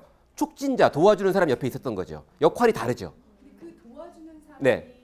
좀 이렇게 흔히 얘기하는 좀 그 분야에 있어서 네. 전문적인 지식이 있는 사람이면 더 좋은. 근데 중요한 게 뭐냐면 전문적인 지식이 있는 사람일수록요. 촉진자 역할 잘 못합니다. 가르치려고 하기 때문에. 예. 나중에 질문 시간에 제가 거기에 대한 답을 드리겠습니다. 자, 여기서 이제 중요한 게 뭐냐면요. 아주 유명한 외국의 메릴랜드 대학교의 스티브라는 사람이 이렇게 얘기합니다. 잘 보세요. 사람들이 영어를 배우는 순서는 되게 다양하다는 겁니다. 자, 주어진 교재의 내용 순서는 통상 실질적으로 사람들이 일단 아이들은 교재를 가지고 공부하죠. 근데 그 교재의 내용 순서는 통상적으로 실질적으로 사람들이 잘 보세요. 언어를 배우게 되는 순서와 아무 관계가 없다는 거죠. 관계가 없다는 겁니다. 제일 중요한 거 있죠. 우리가 우리말 어떻게 배웠죠? 그렇죠. 다르게 배웠죠, 분명히. 그죠? 혹시 교재 가지고 우리말 배운 분 계세요? 없죠. 그렇죠. 자, 그래서 과업 중심, TBL이죠. 과업 중심의 교수법은 주어진 교재의 순서에 따라 잘 보세요. 언어를 배우는 것보다 더 자연스럽게 언어를 익히는 데 도움이 된다 이렇게 돼 있어요. 여기서 중요한 말이 나오죠. 첫 번째가 뭘까요? 순서라는 말. 대단히 중요합니다. 어떤 아이가요. 1차 관문을 통과하자, 2차 관문을 통과하자 순서에 맞게끔 공부를 해나가요. 근데 그게 아니라 갑자기 뭘까요? 무리한 공부를 딱 해. 순서가 뭔가 바뀌면 심각한 문제가 생길 수 있죠. 그 다음에 또 한 가지 뭐죠? 자연스럽다라는 말이 나오죠. 여기서 제가 볼 적에는요. 앞에 1차 관문부터 5차 관문까지를 한번 적용하는 데 있어서 가장 중요한 핵심적인 컨셉이 있습니다. 컨셉. 뭘까요? 자연스럽게 순서를 한번 만들어보자 라는 겁니다. 이런 거거든요. 제가 볼 때는요. IQ, 기초실력, 의지 이거보다 뭘까요? 순서를 잘 잡아주니까 애들이 뭘까요? 공부를 잘하더라는 거예요. 자, 안녕하세요. 2002년 수능시험에서 인문계열 원수의 영역 만점을 맞은 현재 세명대학교 한의과대학 본과 1학년에 재학 중인 박지훈이라고 합니다. 이 정도 만족하세요? 제가 적용 성공 사례입니다. 이 친구 얘기를 잠깐 보면 저한테 긴 메일을 보냈는데요. 나중에 혹시 필요하신 분은 제가 메일을 보내드릴게요. 이 메일을. 이 친구가 쓴 글을. 정말로 아주 핵심만 요약이 잘 돼 있습니다. 근데 이 친구가 이렇게 얘기를 해요. 선생님 강의를 듣고 나서 일단 공부가 재밌어졌습니다. 짜증내면서 하던 수학이 수수께끼 게임으로. 비읍, 시읍 같은 영어는 새로운 도전으로 다가왔다. 이렇게 돼 있어요. 이거 이상하죠? 뭔가 전환이 됐죠? 짜증냈던 수학이 수수께끼 게임이야. 영어를 되게 못했던 친구거든요. 근데 도전 정신이 발휘됐대요. 그러면서 흥미가 붙으니까 일사천리도군 이렇게 돼 있죠. 뭔가 순서가 바뀌었죠, 이제. 자, 거기에도 원리가 있습니다. 조명을 어둡게 하고 다큐멘터리를 보는 중입니다. 자세히 보면 사람들이 볼펜을 입에 물고 있는데요. 표정에 따른 감정 상태를 알아보는 실험 상황입니다. 볼펜을 입에 물면 얼굴 근육이 웃을 때와 같아지죠. 입술로 살짝 물고 있으면 입을 삐죽내민 표정이 됩니다. 같은 공간에서 같은 내용을 본 네 사람, 과연 기억 속의 풍경은 어땠을지 소술해 보도록 했습니다. 너무 재밌고요. 보는 도중에 계속 졸만했고요. 처음에 나온 그 거북이 내용 특히 더 재밌게 생긴 게 너무 다행이에요. 전체적으로 갈라파고스 섬이 예뻐서 보고 있으면 마음이 좀 편안해진다는 느낌이 들었고 호주에서 봤던 작은 펭귄이랑 이렇게 같이 생각나면서 보게 돼서 재밌었던 것 같아요. Das ist ein Paket der Gesichtsausdruck. Gefühlslage der Denkspiel und die Lernleistung sind zusammenzusehen. 뇌가 하는 일은 곧 마음이 하는 일과 밀접하게 연관되어 있습니다. 공부에서 놓쳐서는 안 될 중요한 사실입니다. 자, 여기 보면 이제 중요한 말이 나오죠. 얼굴 표정과 감정 상태와 사고 방식과 학습 효과가 하나로 엮여 있대요. 놀랍지 않습니까? 자, 여기서 이제 앞에 실험은 뭐였죠? 실험을 해서 뭘 바꿨죠? 얼굴 표정을 조작했죠. 그랬더니 감정이 다르죠. 기억이 다르죠. 이게 이제 두뇌의 원리인데요. 자, 여기서 한번 생각을 해보겠습니다. 혹시 수학 좋아하시는 분 계세요? 수학. 좋아하는 거 잘하는 건 잘할 수 있죠, 그죠? 학창 시절 참 우울하게 사셨을 것 같아요. 심심한 위로를 드립니다. 근데요, 우리는 이런 생각이 있어요. 수학 좋아서 한 사람이 누가 있겠어? 근데 중요한 게 있죠. 한국식 사고방식. 싫어도 열심히 하면 잘할 수 있을 거다. 근데 이게 불가능하다는 거죠. 왜 그렇죠? 자, 보세요. 감정이 안 좋죠? 근데 감정하고 뭐가 엮여 있죠? 학습 효과가 엮여 있잖아요. 그렇지 않습니까? 여기서 이제 무서운 게 있어요. 자, 이런 게 있습니다. 아주 숙달을 시켜요. 저는 이제 훈련주의라고 얘기하는데 훈련을 많이 시키면은요. 그래도 좀 나아지긴 하죠. 그죠? 근데 제가 볼 때 뭘까요? 기대한 만큼 끌어올리기는 어렵죠. 자, 그럼 여기서 이제 방법을 찾아야 됩니다. 이 네 가지. 여기서 이제 원하는 건 뭐죠? 요거죠, 요거. 학습 효과를 얻어야 되는데 그럼 뭘 가지고 우리가 한번 시도를 해봐야 될까요? 나머지 몇 개 있죠? 3개가 있죠. 그럼 뭐 가지고 한번 해봐야 될까요? 얼굴 표정 먼저 바꿔볼까요? 자, 지금부터 웃기 시작.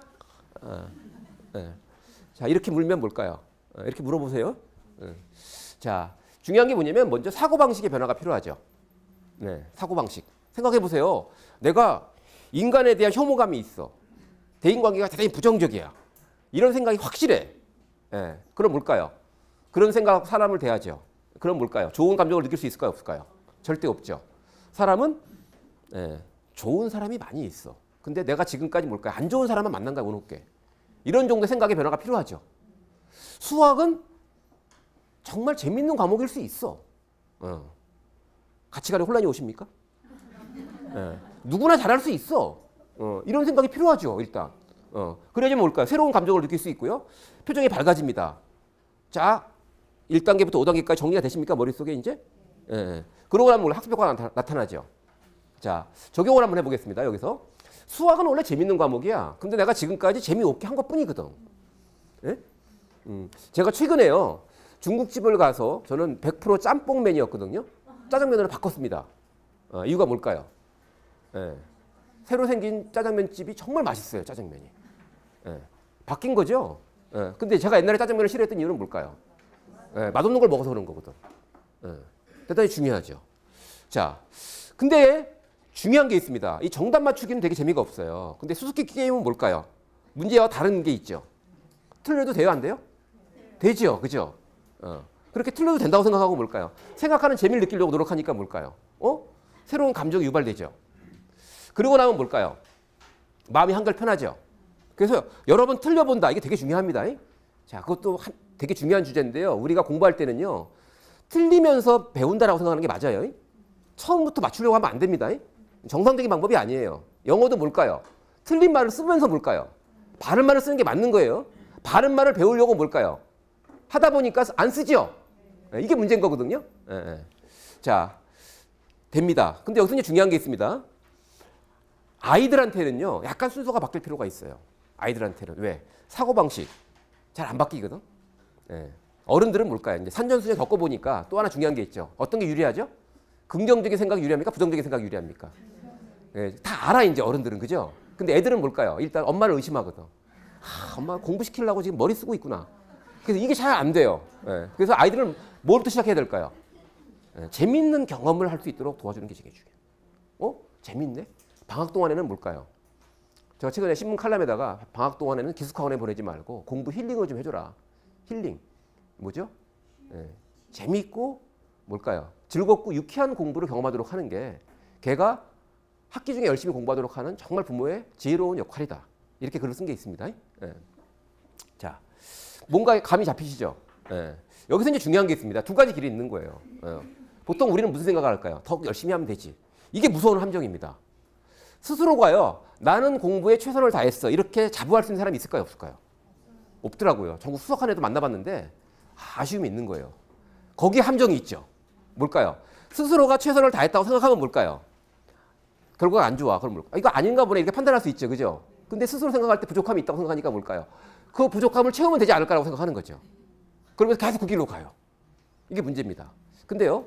어떤 친구가 우연히 뭘까요? 새로운 경험을 했어. 짜장면이 맛이 있네? 수학이 맛이 있네? 해보니까 되네? 이런 경험이 있죠. 이게 제가 볼 때는요. 가장 중요한 공부의 성공 요소였어요. 그때 그런 공부는요. 밸런스가 잘 잡혀 있어요. 수업과 자습, 예습과 복습. 그래서 뭘까요? 재미도 있고 뭔가 되는 거죠. 자, 재미있는 연구 하나 또 소개하겠습니다. 뭐냐면 아주 공부에 중요한 역할을 하는 게 뭐냐. 근데 여기서 이제 나온 결론은 뭐냐면 동기하고 공부하는 방법이 중요하다. 이렇게 되어 있습니다. 자, 이 연구는 뭐냐면요. IQ를 확인한 3,520명의 수학 성적을요. 초등학교 5학년부터 고등학교 1학년 때까지 매년 측정을 한 겁니다. 매년. 자, 근데 처음에 측정할 때는 뭘까요? 초등학교 5학년 때는 IQ가 높은 아이의 수학 성적이 뚜렷하게 좋다는 거죠. 머리가 좋은 아이가, 수학적 머리가 좋은 아이가 있죠. 그렇지 않습니까? 걔들이 성적이 좋다는 거예요. 근데요, 고등학교 1학년 때 되니까 IQ 영향이 거의 사라졌네. 두 자리 숫자 중에도 뭘까요? IQ. 수학을 잘하는 애가 나왔다는 겁니다. 근데 거기서 공통점이 뭔지 아세요? 공통점이 뭘까요? 이런 얘기를 합니다. 수학이 재미있다. 해보니까 되더라. 이런 경험을 하는 아이들은 뭘까요? IQ의 열쇠를 다 극복을 했다라는 거죠. 정리가 좀 되십니까? 두뇌의 원리와 맞을까요? 안 맞을까요? 맞죠. 맞죠. 느낌이 좋고 뭘까요? 할만하거든? 의욕이 생기는 거죠. 의욕과 의지는 좀 다르죠. 하기 싫은데 해야 되는 게 뭐죠? 의지죠. 자연스럽게 뭔가 샘솟는 게 뭐죠? 의욕이죠. 다르죠. 네.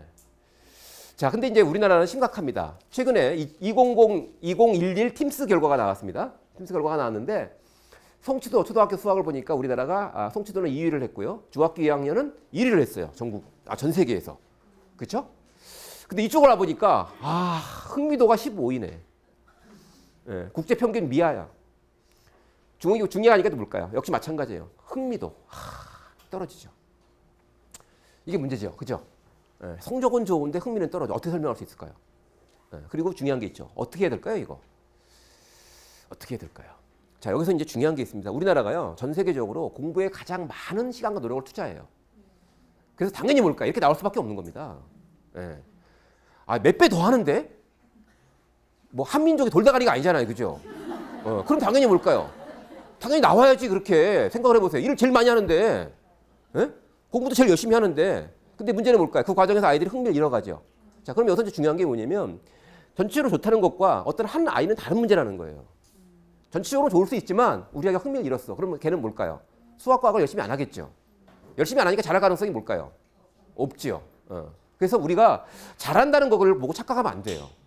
많이 하면 잘할 수 있다는 건 뭘까요? 통계적으로 평균적으로 그렇다는 얘기예요. 맞습니까? 네. 우리 아이가 수학을 싫어해. 과학을 싫어해. 다 싫어하니까. 근데 뭘까요? 많이 하니까 어느 정도는 되는 거죠. 어느 정도는 되는 거죠. 근데 뭘까요? 점점 힘들어지죠. 그래서 실제로요. 고등학교 수업 현장에 가면은요. 이미 고등학교 1학년 때부터 뭘까요? 절반 정도 수학을 포기하거든요. 포기한 이유는 뭘까요? 첫 번째, 재미가 없어. 너무 하기 힘들어. 두 번째, 웬만큼 해도 잘 안 돼. 이 두 가지가 뭘까요? 정서적인 거부감을 유발하지요. 의욕의 반대 뭐죠? 좌절을 시키는 겁니다. 좌절을 뚫고 의지를 가지고 한번 일어나 봐라. 근데 그런 애들이 있어요. 이상한 놈들 몇 명이. 근데 걔는 뭘까요? 걔를 분석해 보면 성격이 다른 거죠. 아시겠습니까? 성격적으로 뭘까요? 경쟁심이 워낙 강한 애들. 그런 애들이 별로 뭘까요? 행복한 인생을 못 살아요. 친구도 별로 없어. 두 번째는 뭘까요? 절대절명의 위기. 이런 거 있죠. 위기 상황에서는 뭘까요? 사람이 노력하게 돼 있죠. 그게 핵심이에요. 근데 만약에 그 핵심을 뭘까요? 카피하려고 하면 될까 안 될까요? 안 되죠. 자, 이런 친구가 있었습니다. 야구 활동을 하던 친구가 반 꼴찌를 했기 때문에 다행히 뭘까? 이 친구는 51등을 했어요. 이 친구도 야구 선수인데 같은 반에 야구를 같이 하는 친구가 꼴등을 차지했어요.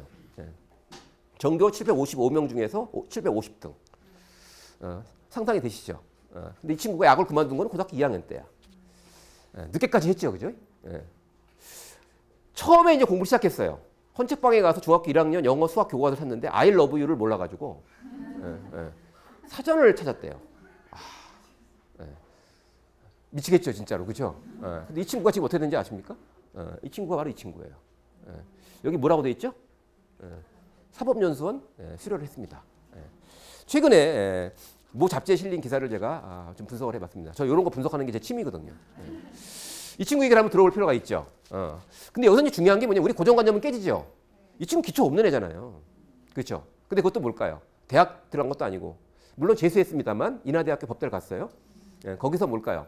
나름대로 고전을 했습니다. 신림도 고시초, 산속의 고시원, 그룹 스터디까지 섭렵하면서 공부에 끈을 놓지 않았고 2009년에 최종 합격했다. 돼 있어요? 공부에 끈을 놓지 않았다. 딱 보는 순간 뭘까요? 얘가 야무지겠구나. 의지가 강하겠구나. 이렇게 생각하시면 오해입니다. 그런 사람은 되게 많아요. 되게 많은데 중간에 또 포기하거든요. 자, 이 친구 얘기를 한번 볼 텐데요. 일단 중요한 게 뭐냐면 이때 시도를 했어요. 시도를 했는데 뭘까요? 워낙 바닥이니까 성적이 올라간 게 무지하게 이 친구한테 큰 역할을 한 겁니다. 21등 한 거예요. 바닥을 쳤다가 뭘까요? 이건 뭘까요? 내 노력으로 뭔가 이뤘다는 게 있죠. 그게 내 머릿속에 남을까요, 안 남을까요? 엄청 강하게 남죠. 그렇지 않습니까? 강한 내 인생에 뭘까요? 정서적인 뭔가 전환점이 되는 거죠. 그 다음에 공부가 재밌었대요. 이 친구는. 공통점이 있습니다. 여기서 중요한 공통점이 있어요. 뭐냐? 공부를요, 엉터리로 대충 하는 아이들은 재밌다는 감정을 못 느껴요. 이런 친구 공부했다 안 했다? 공부 안 했죠. 야구만 했잖아요. 그러니까 뭘까요? 공부에 대한 신비감이 있어요, 없어요? 있어요. 공부라는 게 뭘까 이게 궁금한 거예요, 애들은. 근데 그게 공통점이에요, 또. 오염되지 않은 거죠. 근데 내가 수학도 적당히 하고 열심히 했는데 잘 안 됐고 뭘까? 재미가 없었어. 그럼 이런 감정을 느낄 수 있을까요, 없을까요? 없죠. 동기도 좋습니다. 또 하나는요. 아버님이 매 편지를 써줬어요. 근데 일관되게 한 얘기가 뭘까요? 실패해도 부끄러운 게 아니다라는 얘기했습니다. 자, 그럼 여기서 이제 중요한 게 뭐냐면 이런 사례를 통해서 우리가 오해하면 안 되는 게 있어요. 이런 그 사례를 제가 분석하면서 무슨 생각이 드냐면 이 친구도 갖고 있는 자기 나름대로의 공부에 대한 생각이 있을까요, 없을까요? 있지요, 그죠? 역시 의지가 중요해 이렇게 생각합니다. 그리고 그렇게 얘기하니까 뭘까요? 자기가 좀 폼이 나죠, 그죠? 멋진 사람처럼 돼 보이죠. 근데 제가 분석해 보면은요, 중요한 게 있습니다. 이 친구가 지속적으로 공부할 수 있었던 힘은 어디서 나왔다? 성취감과 재미라는 거다는 거죠. 이게 뭘까요? 공부를 지속시켜주는 힘이거든요. 이게 있으면 어렵고 힘들어도 뭘까? 이런 생각을 감내할 수 있는 거죠. 맞습니까? 근데 그게 없어, 얘가. 공부를 되게 잘했는데 가면 갈수록 뭘까요? 공부가 점점 싫어져. 그리고 성적이 조금 떨어졌는데 뭘까요? 점점 그게 뭘까요? 나한테 불안감을 자꾸 유발해. 더 열심히 해야 되겠다는 게 아니라 피곤하다 이거. 지친다 이런 감정을 유발해. 그럼 뭘까요? 최정상에서 시작해도 고시는 다 떨어지는 거 아시죠? 예? 바닥에서 시작했지만 올라갔죠. 그럼 뭐가 정말 중요하냐 핵심적으로. 이게 자 우리가 고민하고 해야 될 과제라고 볼 수 있습니다. 이번에는 이제 이 두뇌 기반 학습의 원리를 이제 우리가 한번 실천하고 그때 어떻게 해결해야 되는지 한번 정리해 보겠습니다. 어떻게 해결해야 될까요? 이걸 이제 대충 이제 감은 잡히시죠. 그리고 얘기를 들어보니까 제 말에 좀 수긍이 되십니까? 어떻습니까? 네? 반응이 영 시원치 않네요. 완전 공감이에요? 아, 네. 저도 용기를 내겠습니다. 자, 또 하나의 사례를 한번 소개시켜 보겠습니다. 이 신림동에 발칵 뒤집힌 적이 또 있어요. 제가 왜 고시나 이런 사례를 설명을 드리냐면요. 그 이유가 있어요. 뭐냐면 수능은 생각보다 시험이 쉬워가지고요. 머리 좋은 놈들도 1등 할 수 있어요. 공부가 진짜 뭔지를 확인하기에는 수능이라는 시험은 뭘까요? 난이도가 낮아요. 근데 정말로 진짜 공부는 어려운 시험인데 그래서 제가 수능보다는 이런 사례를 소개해 드립니다.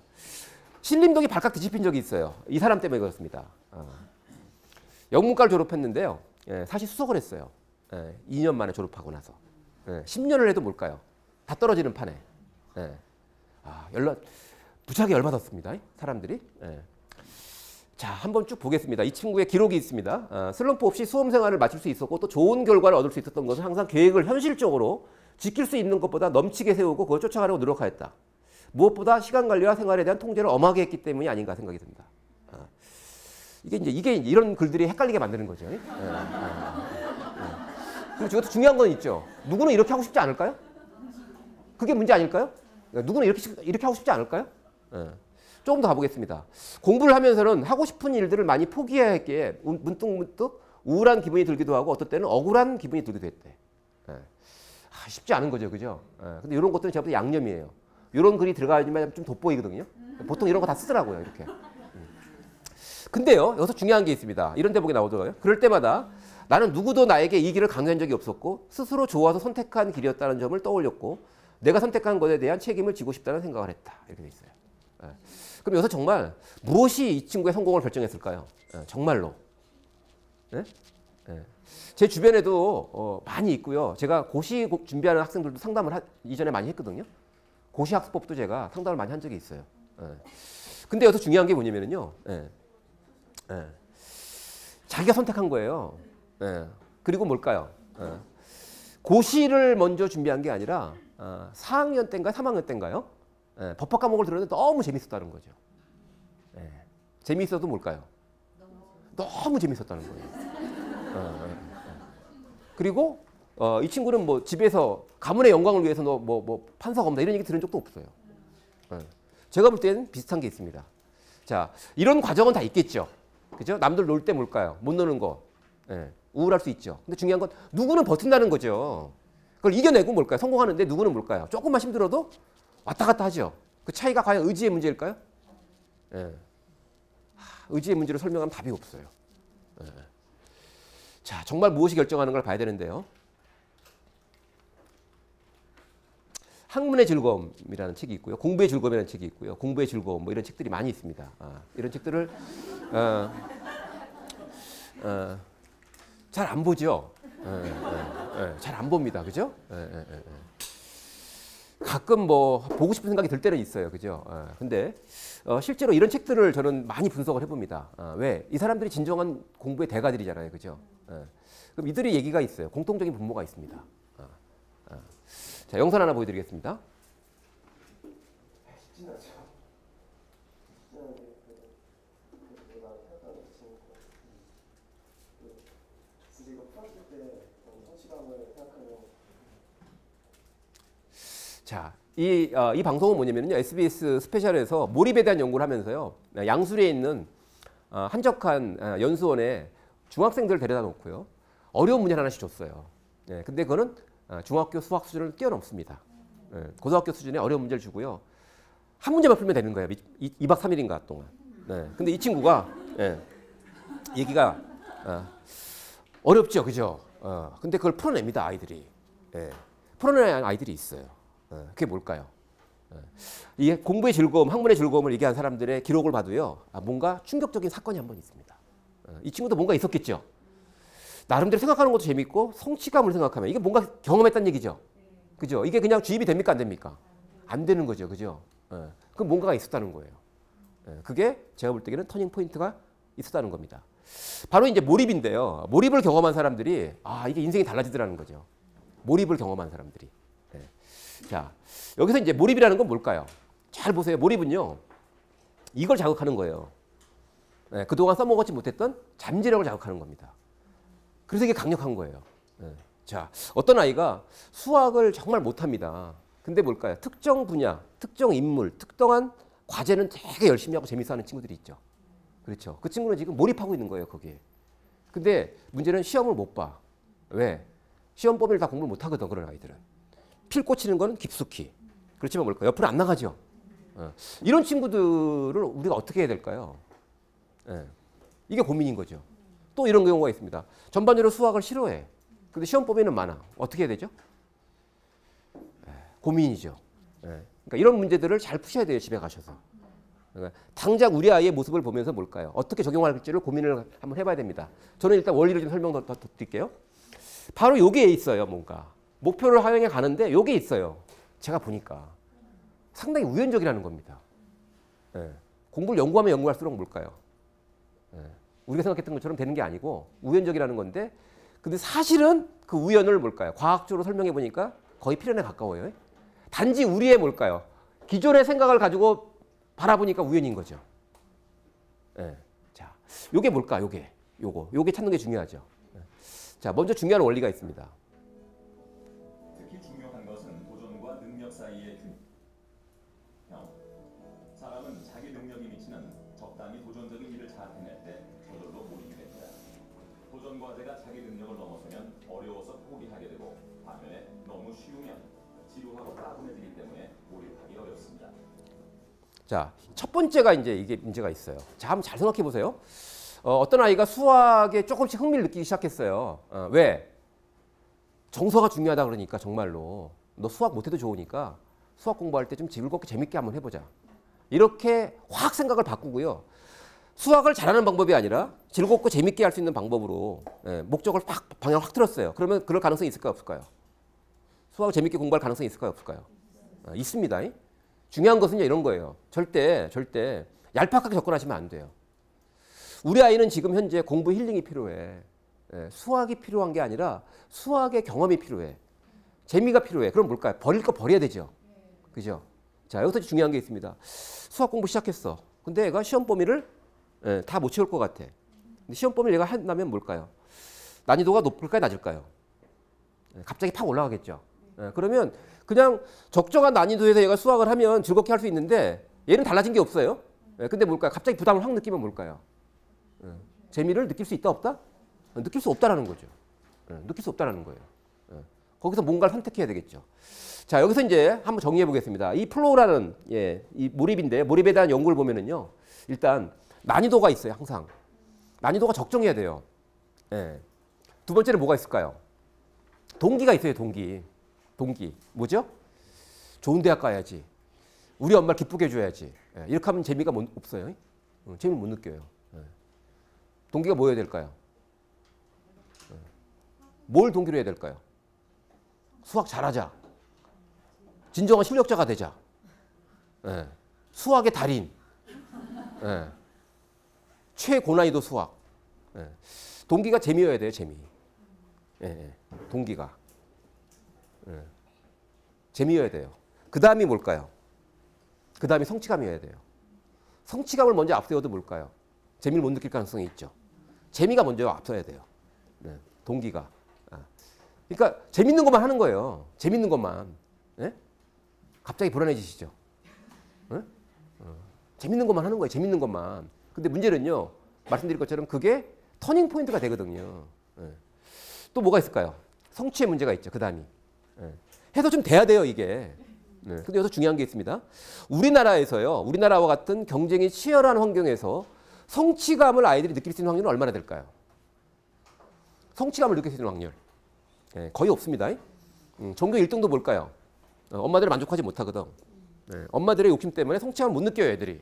그래서 아이들 스스로가 성취한 것에 대해서 뭘까요? 기준을 가지고 합리적으로 뭘까요? 평가해주고 피드백해주는 게 반드시 필요하죠. 너 열심히 했어. 그걸로 충분한 거야. 이렇게 얘기해 줄 수 있어야 돼요. 네. 엄마, 이번 시험 잘 봤는데 점수 5점 올랐어. 평균은 몇 점인데? 다른 애들도 잘 봤나 보지?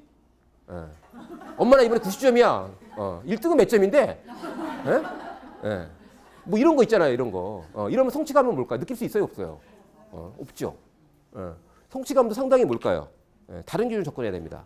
또 하나가 뭘까요? 관계 문제가 있죠. 열심히 했는데 아씨 내가 한 게 아닌 것 같은 거예요. 그럼 뭘까요? 성취감이 있을까요? 없을까요? 떨어지죠. 자, 이제 반대되는 걸 찾아봐야 되는데요. 요 칸을 잘 치우셔야 돼요. 왜 그럼 우리 아이는 적정한 난이도에서 공부를 하지 못할까? 이유가 있겠죠. 개인마다 다를 수 있습니다. 또 왜 우리 아이는 공부할 때 뭘까요? 이런 거죠.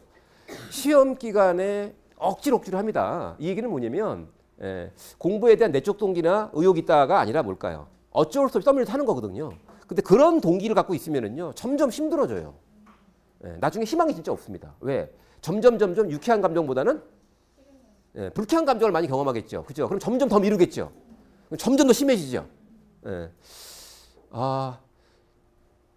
학창 시절에 시험 공부 안 하고 딱 눈 떠보니까 그날 아침이야, 시험날. 이런 꿈 안 꾸세요? 그런 거 꿈꾸잖아요. 왜? 그만큼 뭘까요? 우리한테 정서적으로 뭘까요? 그게 엄청난 부담과 시련이었던 거죠. 기억하잖아요, 그거. 어렵죠. 자, 성취 문제 말씀, 관계도 마찬가지죠. 뭔가 정말로 이 스스로 해야 되거든. 근데 스스로 해야 되는데 부모님들 이게 닭이 먼저냐 알이 먼저냐 가지고 치사하게 애들하고 싸우지 마세요. 네가 스스로 하면 나 간섭 안 할게. 이것만큼 유치한 거 없습니다. 스스로 한다는 얘기는 뭐냐면요. 관계에서 서로 독립적이라는 얘기예요. 맞습니까? 독립적으로 뭘까요? 서로 관계를 맺은 다음에 하는 거죠. 자꾸 계약을 조건을 달아 이렇게. 그게 되게 유치한 거예요. 그거. 그러면 아이들 성취감 못 느낍니다.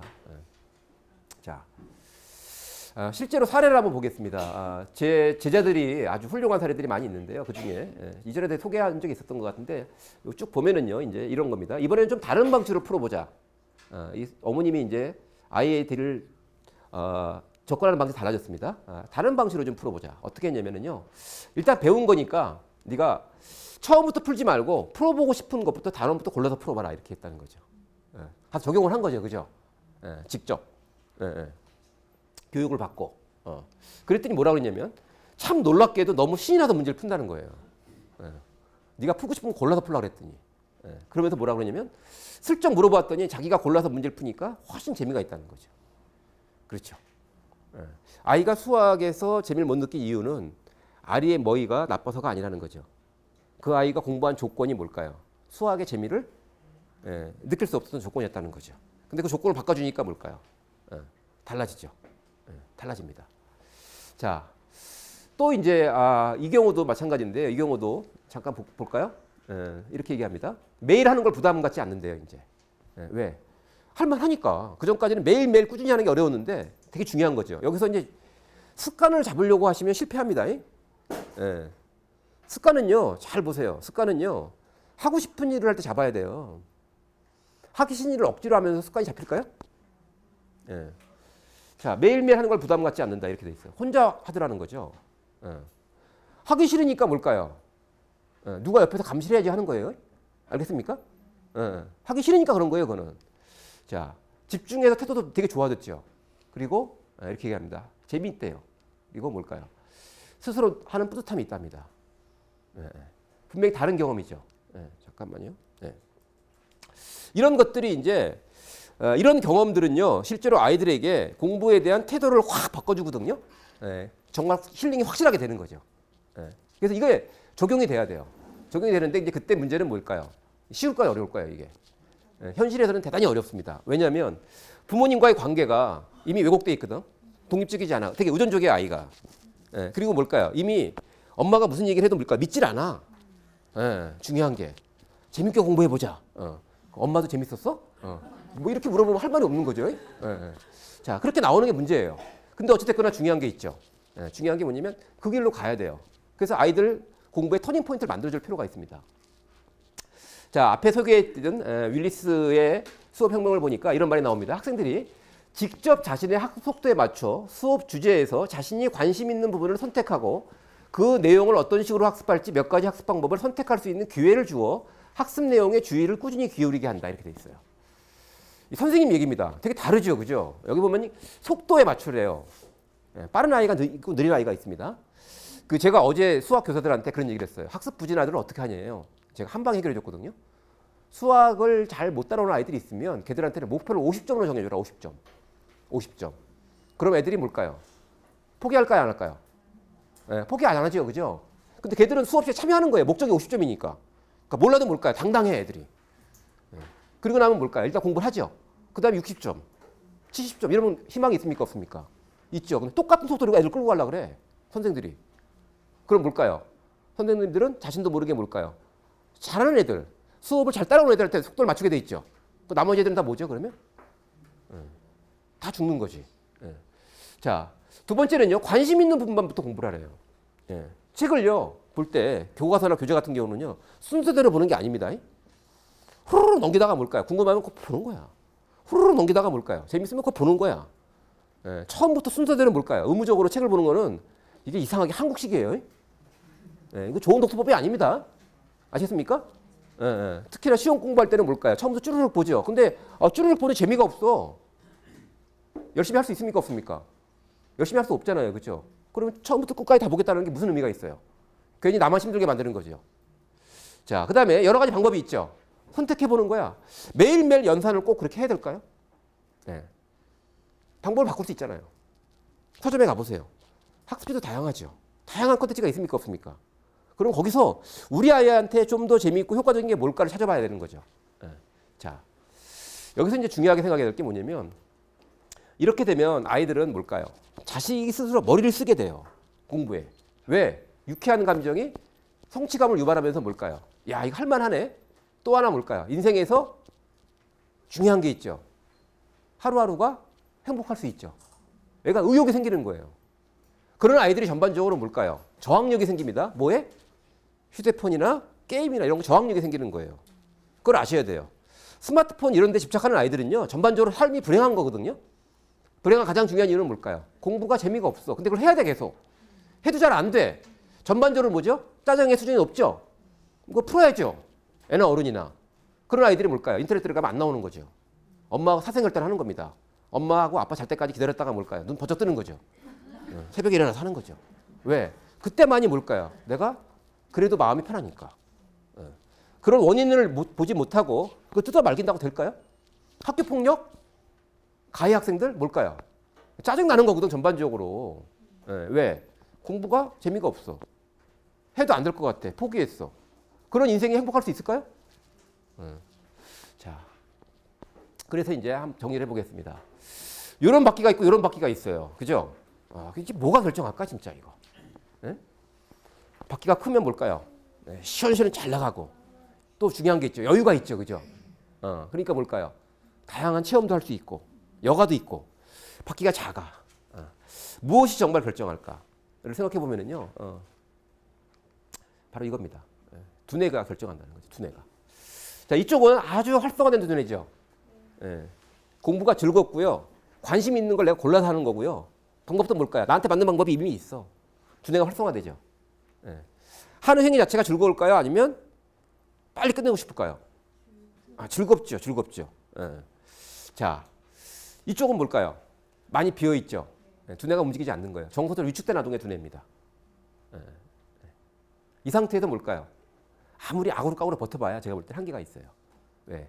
IQ가 200입니다. 200인데 공부할 때 머리가 이렇게밖에 안 움직여요. 200은 못 써먹죠. 그 200을 어디서 쓸까요? 게임할 때만 쓰는 거예요, 걔는. 그 200을. 쓰긴 써요. 엄마한테 뭘까요? 거짓말할 때만 쓰는 거예요. 아이들이 갑자기 엄마랑 대화할 때 IQ 수준이 확 높아지는 거 아시죠? 적극적으로 머리를 쓰거든. 적극적으로. 근데 뭘까요? 공부할 때 보면 한심한 걸 틀리잖아요. 그거 왜 그런지 아세요? 하기 싫어서 그런 거죠. 당연히. 아시네. 잘 아시네. 자, 근데 여기서 중요한 게 있습니다. 이렇게 되면은요, 머리가 이렇게 달라져요. 이게 확실한 답입니다. 자, 이렇게 머리를 뭘까요? 강하게 자극한다는 얘기는 뭐냐면 즐겁게 운동을 열심히 한다는 얘기거든요. 운동을 열심히 하면 근육이 생기죠. 즐겁게 운동을 열심히 하는 것처럼 자, 즐겁게 공부를 열심히 하면은요, 어떻게 될까요? 이렇게 두뇌가 굵어져요. 가는 상태가 굵어집니다. 두뇌 발달은 근육 발달과 거의 비슷합니다. 자, 그렇게 되면은요, 이런 거죠. 띄엄띄엄 공부했을 때 불안감은 사라지죠, 이제. 띄엄띄엄 공부하면서 뭘까요? 재밌는 것만 공부하면서 애가 그냥 그 상태에 있으면 뭘까요?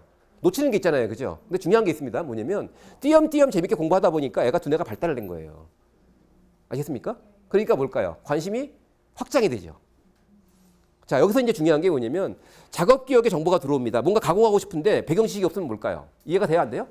안 되죠, 그죠? 그러니까 중요한 게 뭐냐면 내 머릿속에 확실한 게 많아야 되거든요. 근데 확실한 거 잡으려면 뭘까요? 순서대로 의무적으로가 아니라 호기심을 자극하는 뭔가 재미있는 것부터 시작해서 뭘까요? 뭘 쌓아놔야 되겠죠, 그죠? 그러면 이게 금방금방 불어나요. 눈덩이 물듯이. 아시겠습니까? 그래서 이런 겁니다. 어떤 아이가 책을 열심히 읽고 즐겁게 공부했는데 시험은 못 봐. 근데 제가 딱 보면 얘는 희망이 있다. 걱정하지 않으셔도 됩니다. 이렇게 얘기하고요. 어떤 아이는 전교 1등이래. 무지하게 공부를 잘해. 얘가 야무져. 공부수가 딱 잡혔어. 얼굴 표정을 딱 보면 오래 못 가겠다. 왜냐면은요, 잘 보세요. 이 상태에 두뇌가 발달되지 못한 거예요. 왜? 하기 싫은 일을 억지로 한 거잖아요. 다이어트에 성공하는 비법은 뭔지 아시겠죠, 이제? 다이어트. 효과적인 방법, 재밌는 방법.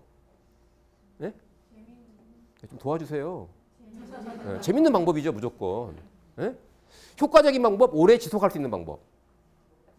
오래 지속할 수 있는 방법이죠. 그러니까 근데 거기서 우리가 자꾸 함정에 빠지죠, 그죠? 뭔가 한방, 뭔가 확실한 거, 이런 걸 찾다 보니까 그게 맞아. 근데 중요한 게 뭘까요? 내가 하니까 재미가 없어. 그럼 뭘까요? 안 하죠. 안 하면 소용이 없죠. 소용이 없죠. 자, 완자를 만들면서 이제 예진복 시스템을 만들었습니다, 그죠? 밸런스를 잡아주죠. 예습진도 복습이라는 기획은 제가 한 거거든요. 왜냐면은요, 여기서 중요한 게 아이들한테 이것저것 다 모든 책을 다 보게 한 다음에 성취감 느끼기 쉽지 않거든요. 일단 좀 쉽게 성취감과 재미를 느낄 수 있는 방법이 뭘까요? 일단 관심을 갖는 거예요. 관심은요, 호기심은 머릿속에 있는 거지만 내가 예습을 통해서 뭘까요? 관심과 호기심은 아주 간단한 원리가 있습니다. 내가 뭔가 알게 있으면 뭘까요? 관심이 생기는 거죠. 그러니까 뭘까요? 예습을 통해서 반드시 뭘까요? 관심을 갖도록 해줘야 돼요. 관심을 갖고 뭘까요? 수업을 통해서 충족된 다음에 뭘까요? 그거를 마무리하면 성취감이라는 게 있겠죠. 공부가 매듭이 됩니까? 안 됩니까? 매듭이 지어지죠. 그게 중요한 거예요. 실제로 저는 공부에는 절대 사이클이 있다고 생각하거든요. 절대 사이클. 사이클이 뭘 갖춰야 되죠. 뭔가 소득이 있죠. 열리면 뭘까요? 다 풀어져 나가는 거죠. 자, 실제로 중요한 것이 뭐다 생각을 해보셔야 됩니다. 자, 해설이 되게 친절하게 돼 있어요. 아이들이 공부하다 막히는 게 뭘까요? 거의 다 풀리거든요. 그리고 여러 가지 뭘까요? 자료들을 이용하면 일단 뭘까요? 한 사이클을 갖추는데 제가 볼 때 가장 완성도가 높은 책이에요. 무슨 말인지 아시겠죠? 복잡하게 많은 걸 시키려고 하지 마시고요. 초등학교 때는 뭘까요? 그러한 완성되는 공부 있죠. 밸런스를 잘 맞춰가지고 확실하게 뭘까요? 공부는 이렇게 하면 되는구나. 근데 얘가 성적이 안 나와도 뭘까요? 신경 안 쓰셔도 돼요. 아시겠습니까? 성적에 신경 쓰는 순간 뭘까요? 밸런스는 깨지게 돼 있고요. 맞습니까? 그럼 뭘까요? 아이는 공부에 대한 정서가 뭘까요? 망가지죠. 그러면 조금 지나면 뭘까요? 관문 1차, 2차, 3차, 4차, 5차까지 못 가요. 아시겠습니까? 못 가요, 절대. 절대 못 갑니다. 그럼 뭘까요? 학습 이득이 없는 공부를 하게 되는 거죠. 자, 좀 정리를 해보겠습니다. 제가 늘 강조하지만 학부모님들한테 제가 여러 가지 좋은 정보와 교육을 위해서 많은 노력을 하고 있는데 제가 이렇게 별로 요새 힘이 없어요. 왜냐하면 오늘도 제가 자주 오시는 분들이 있어서 표정을 이렇게 봤거든요. 저분은 분명히 저 얘기를 알 거야 라고 제가 생각하고 봤는데 모르는 표정이야. 이 얘기는 뭘까요? 다 까먹었다는 얘기죠. 그죠? 예. 자, 그래서 제가 화가 좀 났다가 제가 좀 반성을 했습니다. 내가 뭔가 잘못했구나. 이렇게 반성을 하니까 반성을 하고 찾은 게 바로 이거거든요. 지시명이라는 사이클이죠. 실질적으로 우리가 이 자리에 모인 이유는 뭘까요? 예? 뭔가 변화를 위해서 모인 거 맞죠? 지금 이 상태에서 뭔가 긍정적인 변화가 필요하다. 그렇죠? 근데 그 긍정적인 변화가 되려면요, 일단 아는 게 있어야 되겠죠. 첫 번째, 세 줄 요약을 한번 해보시기 바랍니다. 세 줄 요약. 오늘 얘기를 세 줄로 한번 요약을 해보실 필요가 있어요. 다 소용없습니다. 제 얘기 중에 꼭 기억해야 될 거 세 줄로 요약을 하셔야 돼요. 자, 첫 번째로 세 줄 요약을 하시고요. 자, 좀 나중에 하세요. 좀 이따가. 그 다음에 두 번째는 뭐냐면요. 반드시 전과 후에 나는 어떻게 달라지겠다라는 게 있어야 돼요. 요약한 거 말고 이런 거죠. 정말로 이런 겁니다. 성적을 버리면은요, 아이의 뭘까요? 미래가 잡히는 거예요. 경쟁을 포기하면 뭘까요? 아이의 성장이 잡히는 거거든요. 언제까지는? 초등학교, 중학교 1학년, 2학년 때까지는. 그래도 돼요. 여기서 중요한 거 오해는 하지 마세요. 우리 아이가 야무지고요. 공부도 열심히 해. 재미없지만 잘해. 그럼 걔들은 별 문제 없어요. 걔들은 그냥. 아시겠습니까? 근데 그런 애들 몇 명 안 되죠. 그러니까 그 몇 명 안 되는 애들 따라가지 마시라는 거예요. 따라가면 뭘까요? 다 들러리지 뭐. 근데 우리 아이도 뭘까요? 가만히 보니까 우리 아이한테 맞는 속도가 있죠. 경쟁을 위한 속도가 아니라. 그렇죠? 시험 범위가 아니라 뭘까요? 우리 아이가 관심을 갖고 있는 주제가 있죠. 뭔가. 그렇죠? 그 다음에 뭘까요? 효과적인 방법이 아니라 뭐다? 우리 아이한테 맞는 방법이 있겠죠. 우리 아이가 좋아하는 방법이 있겠죠. 그렇죠? 찾으면 돼요. 그럼 뭘까요? 다 역전합니다. 왜? 그 소수가 나중에 다 자빠지거든요. 알아서. 자, 그 다음에 이제 또 하나 한번 정리를 해보세요. 내가 꼭 기억해야 될 것과 마음까지를 포함해서 어떤 행동들을 해야 될지에 대해서 한번 정리를 해보시고요. 그리고 나서 시간이 많이 지났는데 제가 한번 혹시 의견이 있으신 분들 의견을 좀 반영해서 같이 한번 정리를 해보고요. 중요한 것은 여기 계신 분들이 이런 자리에서 좀 깊이 생각을 해보셔야 돼요. 그러니까 내가 새로운 정보를 받아들였다 그래가지고 내가 적용이 안 되는 겁니다. 새로운 정보 잘 이해해서 한 3단계 정도 통과했을까요? 3단계? 근데 그게 장기 기억이 돼야 되죠. 장기 기억이 된 상태도 뭘까요? 내가 실제로 뭘까요? 그렇게 해야 되죠. 요건 다른 게임이라는 거예요. 실천이 안 됩니다. 실천이 문제입니다라는 얘기 하지 마세요. 그 틀린 얘기고요. 그건 뭘까요? 까먹었어 일단. 실천이 문제가 아닙니다. 까먹은 건데 뭐. 근데 뭘까요? 까먹었는데 사실은 얘기를 들으니까 또 알겠거든. 그죠? 까먹었지만. 그렇지만 까먹은 거잖아요. 왜? 내 머릿속에 없으니까. 다 까먹은 거고요. 두 번째는 뭘까요? 적극적으로 하려고 했습니까? 그러니까? 그것도 없죠. 그죠? 쉬운 방법을 찾았는데 내가 노력해야 되는데. 당연히 뭘까요? 별거 없는 거죠. 맞습니까? 네. 자, 여기서 이제 중요한 게 이런 겁니다. 공부에 대해서 저도 많은 고민들을 해보고 지금도요. 저는 공부를 잘하는 게 지금과 같은 경쟁 사회에서는 정말 제일 인생을 쉽게 사는 방법이라고 생각해요. 진짜로. 뭘 하든 간에. 뭘 하든 간에. 근데 가만히 생각해 보니까 의외로 공부를 잘하는 방법은 되게 쉬워요. 되게 쉬워. 근데 문제는 의외로 또 뭘까요? 어려워. 이유가 뭘까? 이유가 공부에 대한 잘못된 고정관념이 너무 많은 거예요. 일단 하기 싫어도 뭘까요? 열심히 하면 된다. 이 생각, 이 시간부로 폐기 처분하셔야 됩니다. 폐기 처분하셔야 됩니다. 우리 인정해야 되죠? 그죠? 어떻게 하기 싫은 걸 열심히 해요? 그렇게 인정하시는 분 계세요 혹시? 뭐 어쩔 수 없이 사는 거죠. 근데 그렇게 삶을 살기 시작하면 기대가 있습니까? 없습니까? 발전이 있습니까? 없습니까? 없지요. 없는 겁니다. 이런 거거든요. 실제로 부모님들이 조금만 노력하시면은요, 아이들한테 많은 뭐랄까요, 공부 부담을 덜어주면서도 충분히 아이들과 같이 유쾌하게 동행할 수 있는, 제가 제일 좋아하는 말이거든요. 유쾌한 동행. 느낌이 어떠세요? 지금은 어떻죠? 지금은 유쾌한 동행입니까? 지금은 혹시 이런 거 아니에요? 불쾌한 밀당. 그다음에 뭘까요? 힘든 땡기기 이런 거죠. 끌고 가기 이런 거 맞습니까? 근데 그 상태에서요. 조금만 노력하시면은요. 가능해요. 저는 어떤 희망이 있냐면은요. 한 가정에서 그렇게 변화가 일어나지 않습니까? 이런 것들이 쌓이면요. 우리 교육의 희망이에요. 그게. 동의하십니까? 노력하셔서 같이 한번 그런 행복한 공부와 유쾌한 동행의 길로 가시기를 바라겠습니다.